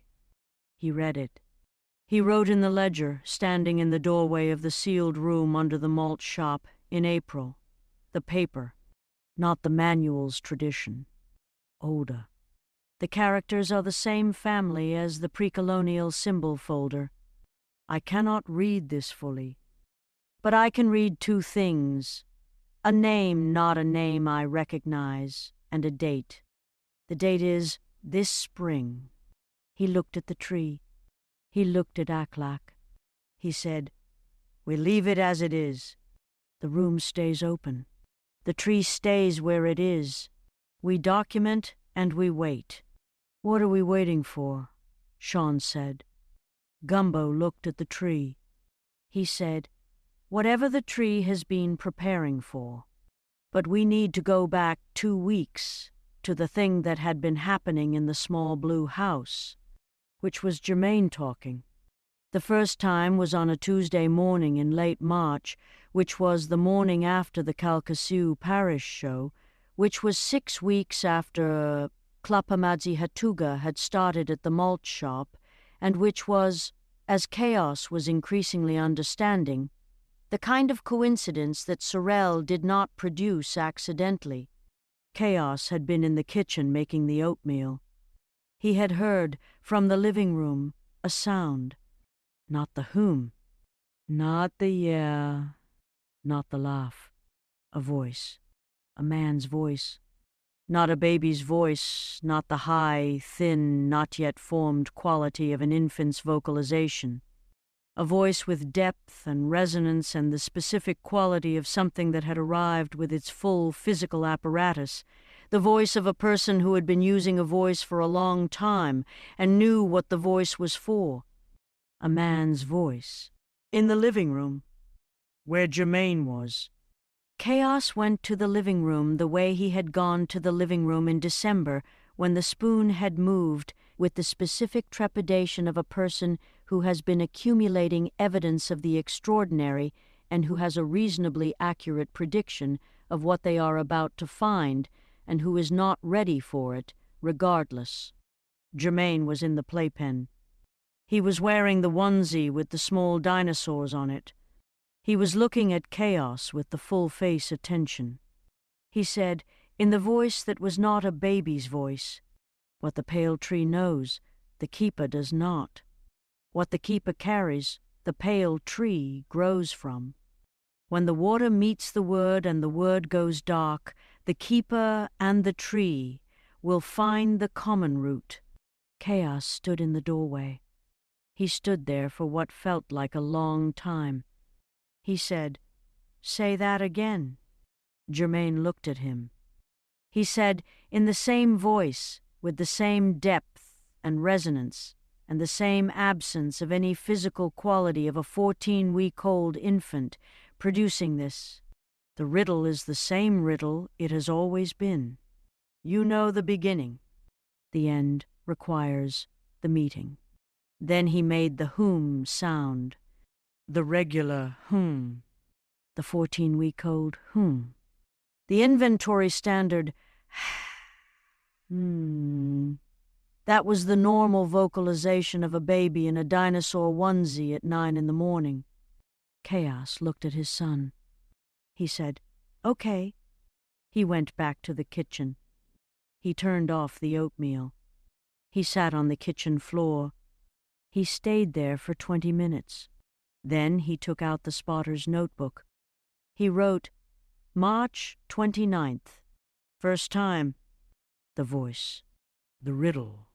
I am not going to describe the voice again because I described it once, and the description was accurate, and writing it twice is not going to make it more accurate, it's going to make me less stable. He paused. He wrote, the pale tree, the keeper, the water and the word. I don't know what this is. I know that it knows what it is. I know that Germain is not confused about what he's doing. He's not distressed. He says the thing, and then he goes back to being a baby, and both states are entirely genuine. He's not pretending to be a baby. He is a baby. He is also the thing that says the riddle in the voice. Both are true. That's the Alabaster Almanac lesson, isn't it? Both are true, he called Gumbo. He said, he spoke. Gumbo was quiet for a moment. He said, what did he say? Chaos told him the riddle. Gumbo was quiet for a longer moment. He said, come to the cottage. Tonight. Don't tell anyone else yet. In the cottage, that evening, Gumbo opened the ledger to the back pages. The back pages that Chaos had not seen, the private pages, the pages that Gumbo kept for the things that were in the process of becoming comprehensible and that were not ready for the main record. He found the entry he was looking for. He said, the mirror room. Chaos looked at him. Gumbo said, 3 weeks ago. Dorothea went alone. She came back and told me what came through. He looked at the ledger. The message was not from Conception this time. The message was from Dorothea, described it as something older, not a person in the ordinary sense. Something that was using the mirror room the way we use a telephone, to call a number from a very long distance. And the message got through, but the quality was, she said it was like receiving a letter written in a language you half know, where some of the words are clear and some are approximate, and the meaning is in the approximation. He read from the ledger, what the pale tree knows, the keeper does not. What the keeper carries, the pale tree grows from, Chaos said. When the water meets the word, and the word goes dark, the keeper and the tree will find the common root. They looked at each other. Gumbo closed the ledger. He said, the exact same riddle. Word for word, Chaos said. From 2 different sources. 3 weeks apart. Gumbo looked at the kitchen window. He said, "The pale tree, the tree that Sean found behind the wall." "I don't know about a tree," Chaos said. Gumbo told him about the sealed room under the malt shop, the Victrola, the treasure chest, the tree growing in the dark. Chaos absorbed this. He said, "The keeper." "Yes," Gumbo said. "Who is the keeper?" They sat with the question. The grandfather clock said 9. From the garden, no sound.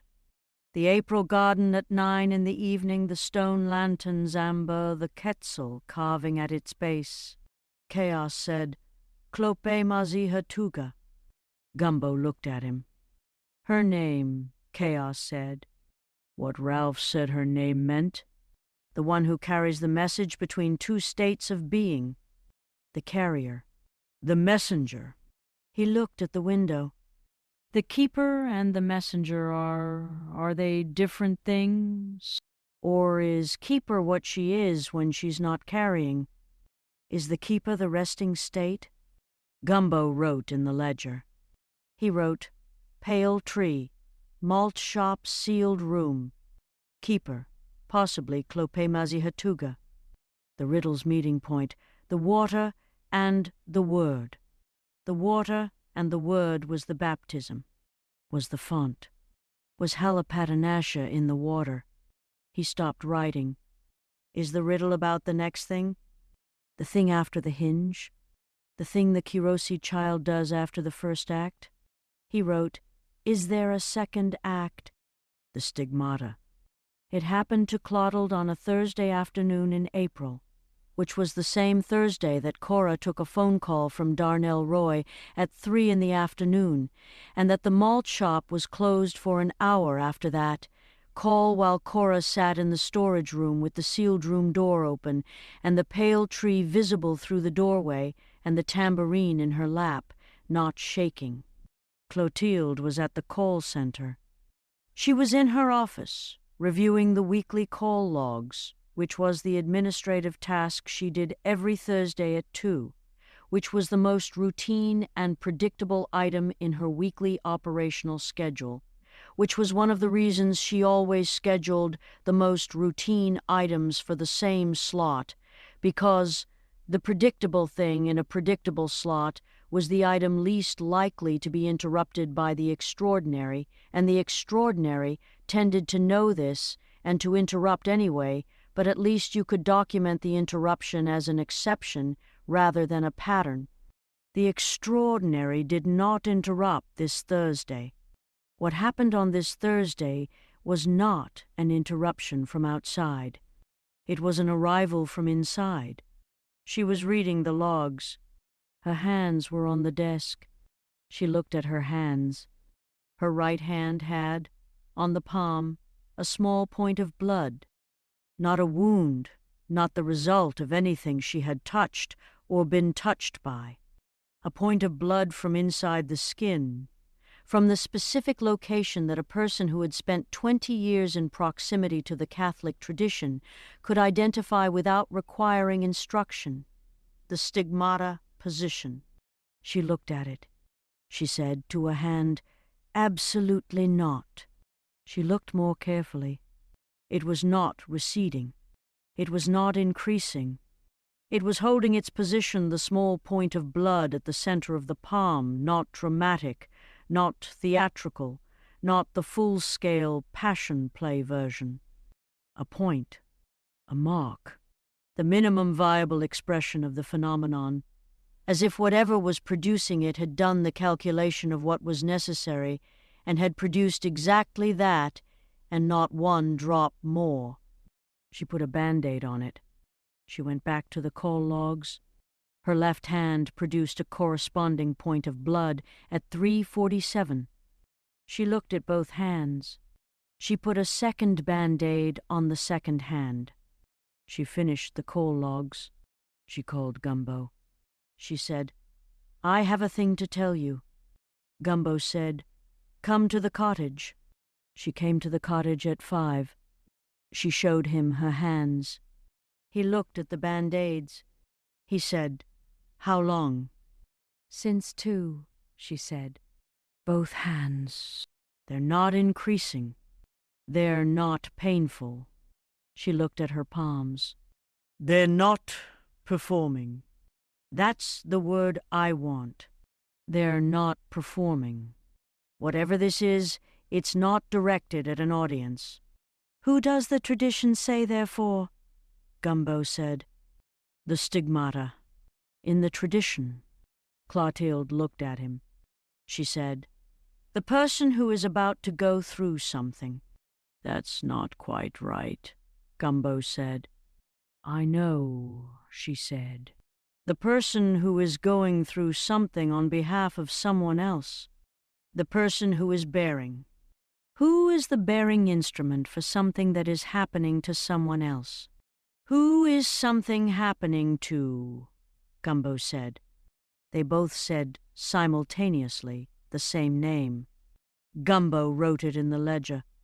The conversation Chaos had with Clope Mazihatuga happened on a Wednesday, the first Wednesday in May, when Cora was in Shreveport for a show and Sean was in the sealed room with the pale tree, which was where he had been spending an increasing amount of time with the specific quality of a man whose interior life was finding, in the room's specific atmosphere, something that the back apartment and the garden and the malt shop counter were not currently providing.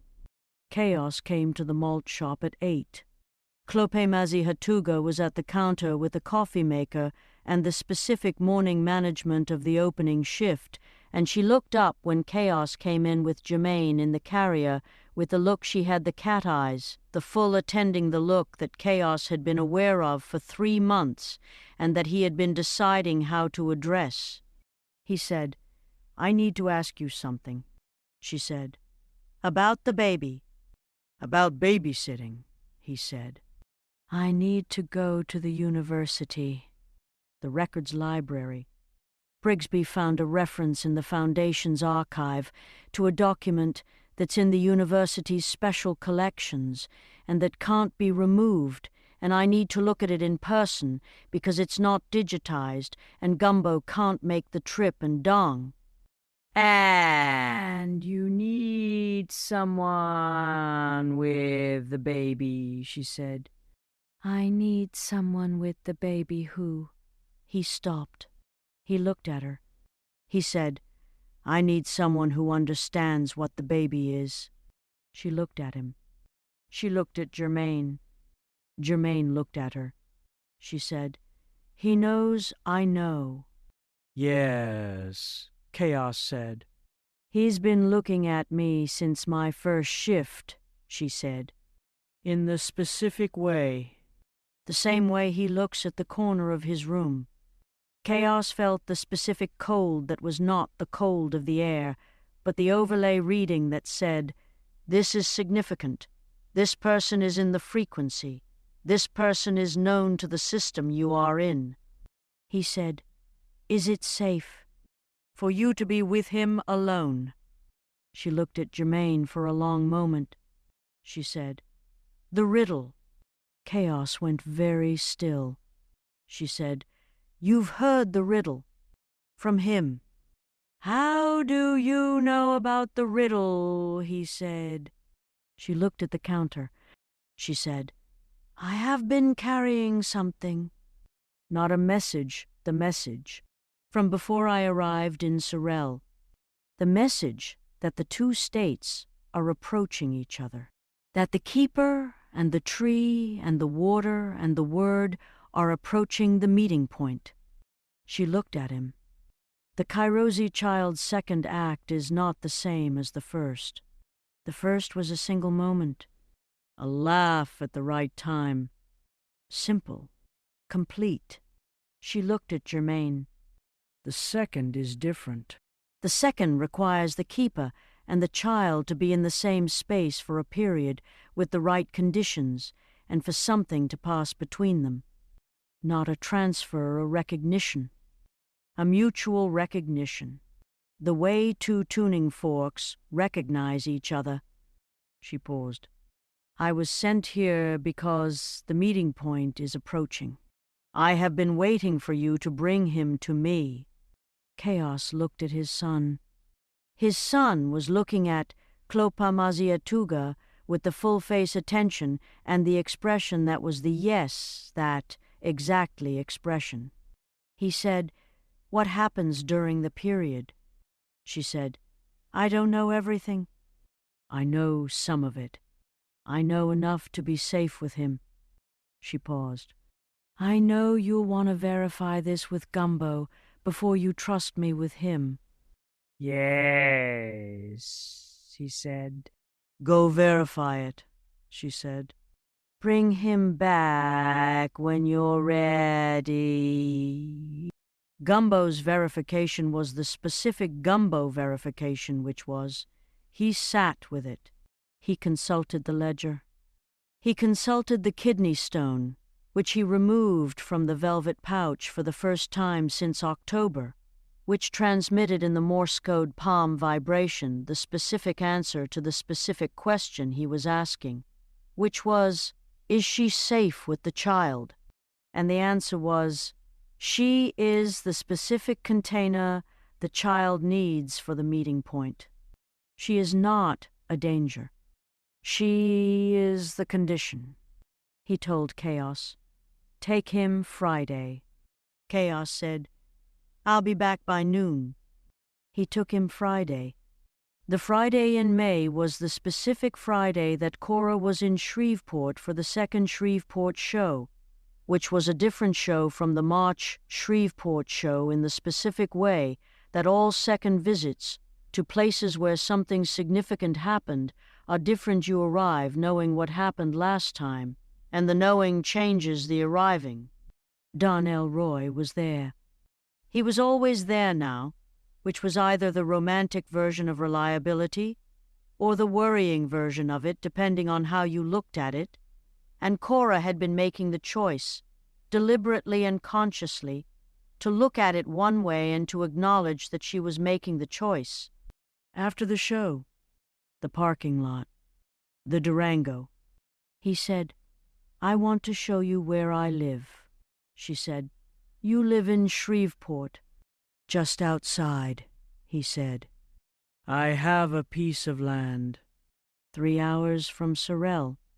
I've been there for 11 years, and I've never had a reason to show it to anyone." She looked at the velvet panther on the back seat. She said, "Tell me about the land," he told her. He told her about the 3 acres and the small house that he had built, not from a plan but from the specific accumulated knowledge of a man who had been watching buildings for 20 years, from the inside and the outside, and who had developed, in that watching, a theory about what a house was for, and had built one that expressed the theory. He told her about the strange tree at the property's edge, a tree he had been unable to identify, that the Extension Service had declined to classify, that had been on the land before he arrived, and that had remained without change across 11 years, except for one thing. It was, he said, the specific pale color of something that had been growing without adequate light, even in full sun, as if it was carrying the memory of a dark room. Cora went very still. She said, "What color are the leaves?" He said, "White, almost white, like they absorbed all the green and gave it back." She said, "Sean found a tree." He looked at her. She said, "In Sorel, in a sealed room under the malt shop, a pale tree that had been growing in the dark." She looked at him. Aklak had a carving that was a tree form. He had been working on it for months. He said, "How long has the tree been there?" She said, "We don't know."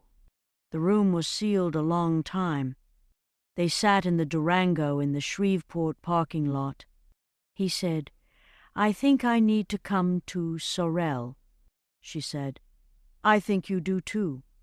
she said, "and I think I need to see your land." He said, "When?" She looked at the Mardi Gras beads. She said, "I'm going to call Sean." She called Sean. Sean answered. She told him about the tree. There was a long pause. Sean said, "Tell him to come to Sorel. Gumbo needs to meet him." But before any of that, before Darnell, Roy came to Sorel, and before the trees were connected, and before the sealed room's paper was fully translated, and before the season's shape became fully visible, before all of that. Friday morning, May. Chaos dropped Germaine at the malt shop at 8:15. Clope Mazie Hatuga was behind the counter. She received the baby in the carrier with the specific quality of someone who had been waiting for this without performing the waiting, who had been in the state of readiness without advertising it. She took the carrier. She put it on the counter. She looked at Germaine. Germaine looked at her. He made a sound that was not in his established inventory. She made a sound back. Chaos looked at the two of them. He said, "I'll be back by noon." She said, "Drive safe." He said, "If," she said, "I know what to do." He looked at his son. His son was looking at Clopamezi Hatuga with the full-face attention, and also Chaos felt this through the overlay, felt it in the palms the way Gumbo felt things, felt it for the first time at full strength something else. The overlay was reading, arrival, recognition, the meeting that the riddle described approaching, the two tuning forks in proximity, the common route being found. He felt it. He noted it. He left. He drove north to the university. He found the special collections librarian. He spent 3.5 hours with the document that Brigsby's Foundation archive reference had pointed to, which was a pre-colonial manuscript with the family of symbols from the sealed room's paper, and which contained he photographed every page with the phone. The specific, careful, systematic documentation that the spotter's method required information that he would bring to Gumbo that evening, and that would become, in the ledger, the next significant page. At noon, he drove back. He drove back to the malt shop. He came in through the front door. The counter was clean. The tambourine was on the stool. The sign was on the wall. "The Lord provides, but you've still got to make the shake yourself." The malt shop was empty. He said, "Hello?" No one. He went to the back. Empty. He went to the storage room. The sealed room door was open, not broken, not forced, simply open, the way a door is open when someone has opened it from the inside and stepped through. The room was empty. The Victrola was there. The treasure chest was there. The strange tree was there. Clope Mazie Hatuga was not there. Germaine was not there. The carrier was not there. On the counter where he had left the carrier, there was a single object, the third carving. Aklak's carving. The tree form, the pale-reaching form, the one that had been in the maintenance shed since Aklak started it after Carl's death, and that had been, as of last week, still unfinished. It was finished now. Chaos picked it up. It was warm.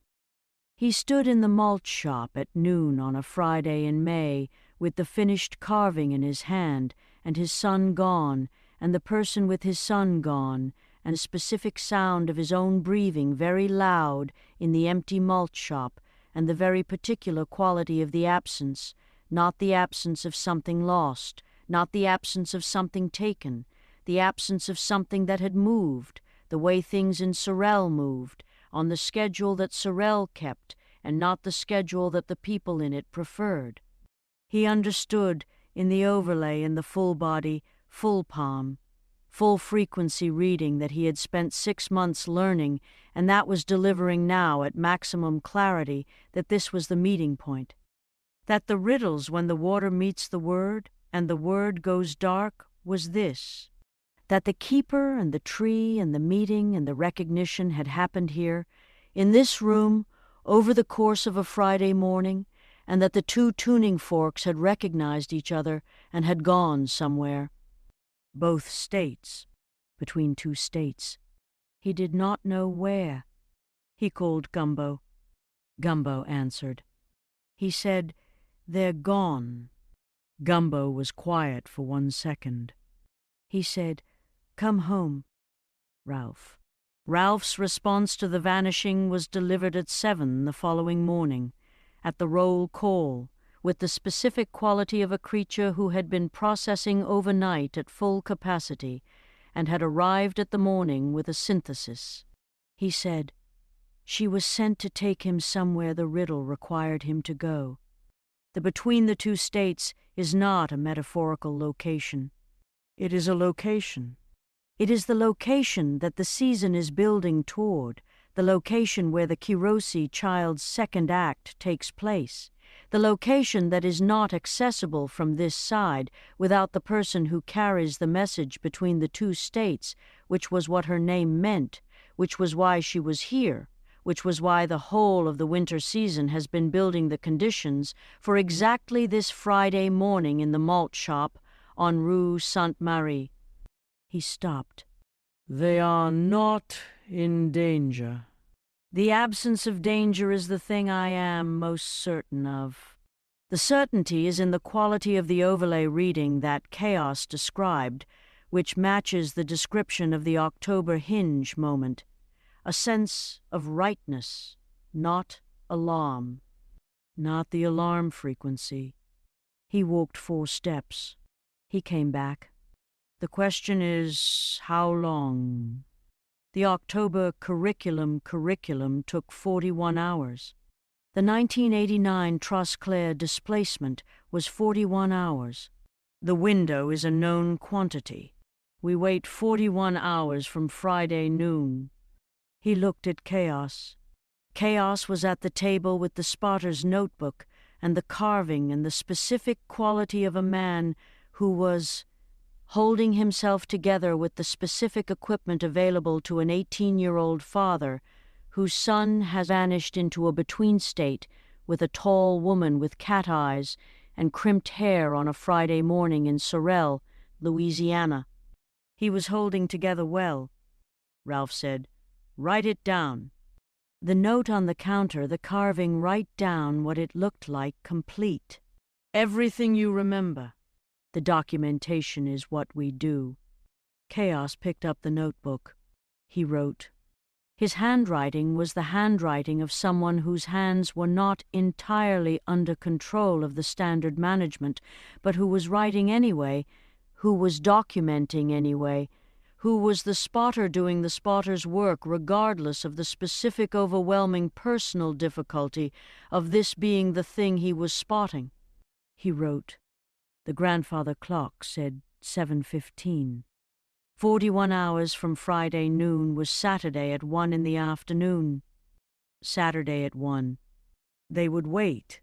Meanwhile, Sean in the sealed room with the pale tree, which he had been visiting every evening since he opened the wall, sitting in the room the way Akhlaq sat in the chapel, in the honest quiet of a man who had found a space that held what the rest of the available spaces did not currently hold. He had brought a camping chair. He had brought a small lamp, a kerosene lamp, the old kind, from the convent's storage, because the sealed room had no electrical outlet, and the kerosene lamp's quality of light was, he had discovered, the correct quality for this particular space. The pale tree in the kerosene lamp's light was, he wrote, in the notebook he had started keeping for the room, luminous, like it has been storing light for a long time, and the lamp gives it permission to release some of what it's been holding. He was becoming someone who kept a notebook. He was becoming, in the April and May of his life, a person whose range was wider than the reconstruction's version of him had anticipated. This was either the positive consequence of Cora's trajectory or its own independent development that would have arrived regardless, and Sean could not determine which, and had decided that the inability to determine which was not actually a problem, that both things could be true, that he could be growing because of the difficulty, and that the growth was real regardless of the source. He sat in the sealed room. He looked at the pale tree. He thought about Cora in Shreveport. He thought about Darnell Roy's description of the land and the pale tree at its edge, and what it meant that there were two pale trees. He thought, the riddle. The pale tree and the keeper. Two pale trees. He wrote in the notebook, "Are there two keepers?" He looked at the tree. He put the notebook down. He sat with the question. Voss. Sunday had come, as promised. He had come to the kitchen on Sunday the previous month, and he had sat across from Merrick, which was the arrangement that Merrick had proposed, not the full group, not the kitchen with everyone, just Merrick, because Merrick had said, "I have time," and had meant it, and he had said the thing. He had said, "I'm gay. I have been gay for 54 years, and I have been in an archive for 30 of those years, and the archive was a very good place to be gay in the specific sense that the archive does not require you to say things about yourself that you don't have the vocabulary for." He looked at his coffee. "And I have also been, for approximately 6 months, in love with someone in this circle who is not available for that love in any practical sense, and I want to name that person because the not naming has been making it larger than it needs to be." He said the name. Merrick looked at him. He said the name the way you say a name when you are naming something that you are done carrying alone, with the specific relief of a released thing. Merrick received it. He received it with the rule of patience, and the full attention, and the specific quality of someone for whom information arrived, and was organized, and held with the same care he gave everything. He said, "Does he know?" "No," Voss said. "Is he going to know?" "I don't know," Voss said. "I think the loving is going to be... It's going to be what it is, which is loving without the expectation of return, because the circumstances of the loving are not circumstances in which return is available, and I have been in the archive for 30 years, and I understand the specific discipline of attending to something that does not attend back." He looked at his coffee. "I'm going to be fine." I wanted to say it out loud to someone. "You're the someone." Merrick looked at him. He said, "You're going to be fine." "Yes," Voss said. "The archive is not the only place," Merrick said. "The archive is a good place. It doesn't have to be the whole thing." Voss looked at him. He said, "No." "I'm finding that out." He drank his coffee. Merrick sat across from him with the rule of patience. The kitchen was warm. It was Sunday. The relief was larger than the terror. He had known it would be. And then, Saturday at 1 in the afternoon. The full circle at the malt shop. All of them Gumbo and Dorothea and Clotilde and Chaos and Youngblood and Loon and Merrick and Voss and Aclac and Sean and Brigsby and Ralph and the carrier that Aclac had constructed for occasions that required Ralph's mobile attendance, a canvas and wood structure that gave Ralph the dignity of portability without the indignity of a cage. They stood in the malt shop. Chaos stood at the counter where the carrier had been. He held the finished carving the tree form, the pale reaching form in both hands. He held it the way Gumbo held the things that mattered with the palms open, the full surface of the skin in contact with the surface of the thing, receiving what the thing transmitted. He felt warmth. He felt approach. He felt, and this was the new thing, the thing his 6 months of spotter development had been building toward, the full instrument available for the first time at full capacity. He felt the specific frequency of his son. Not the false frequency, the real one, the one that was Germain's specifically and entirely, the frequency of perfect pitch in a person who had been born with it and who was now somewhere using it. He felt the frequency arrive in the carving. He felt it travel through the carving's warmth into his palms. He said, "Now." The sealed room door, which had been closed since Friday noon, opened. Light came through the doorway. Not the kerosene lamp's amber, not the overhead fluorescent. A warm, pale light, the specific luminosity of the strange tree at full expression, the light that the tree had apparently been storing since however long it had been in this room, and was now releasing in its entirety, the light of something that has completed what it was growing toward. Klope Mazihatuga came through the door. She came through the door with the cat eyes and the crimped hair and the fedora and the canvas shoes and the specific quality of a person who has been somewhere and has returned and is in the process of being in both places simultaneously, which was what the name said she did, which was what she was for. She was carrying Germain. She was carrying him the way you carry something that is precious, and that you have been trusted with, and that you are returning with every bit as much care as you received it with, the care that was the evidence of the trust having been met. She brought him to Chaos. She put him in Chaos's arms. She said, "He did it." Chaos held his son. He looked at his son. Germain looked at him. He was 5 months old.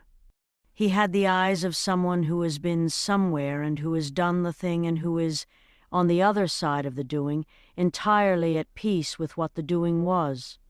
He made the whom sound.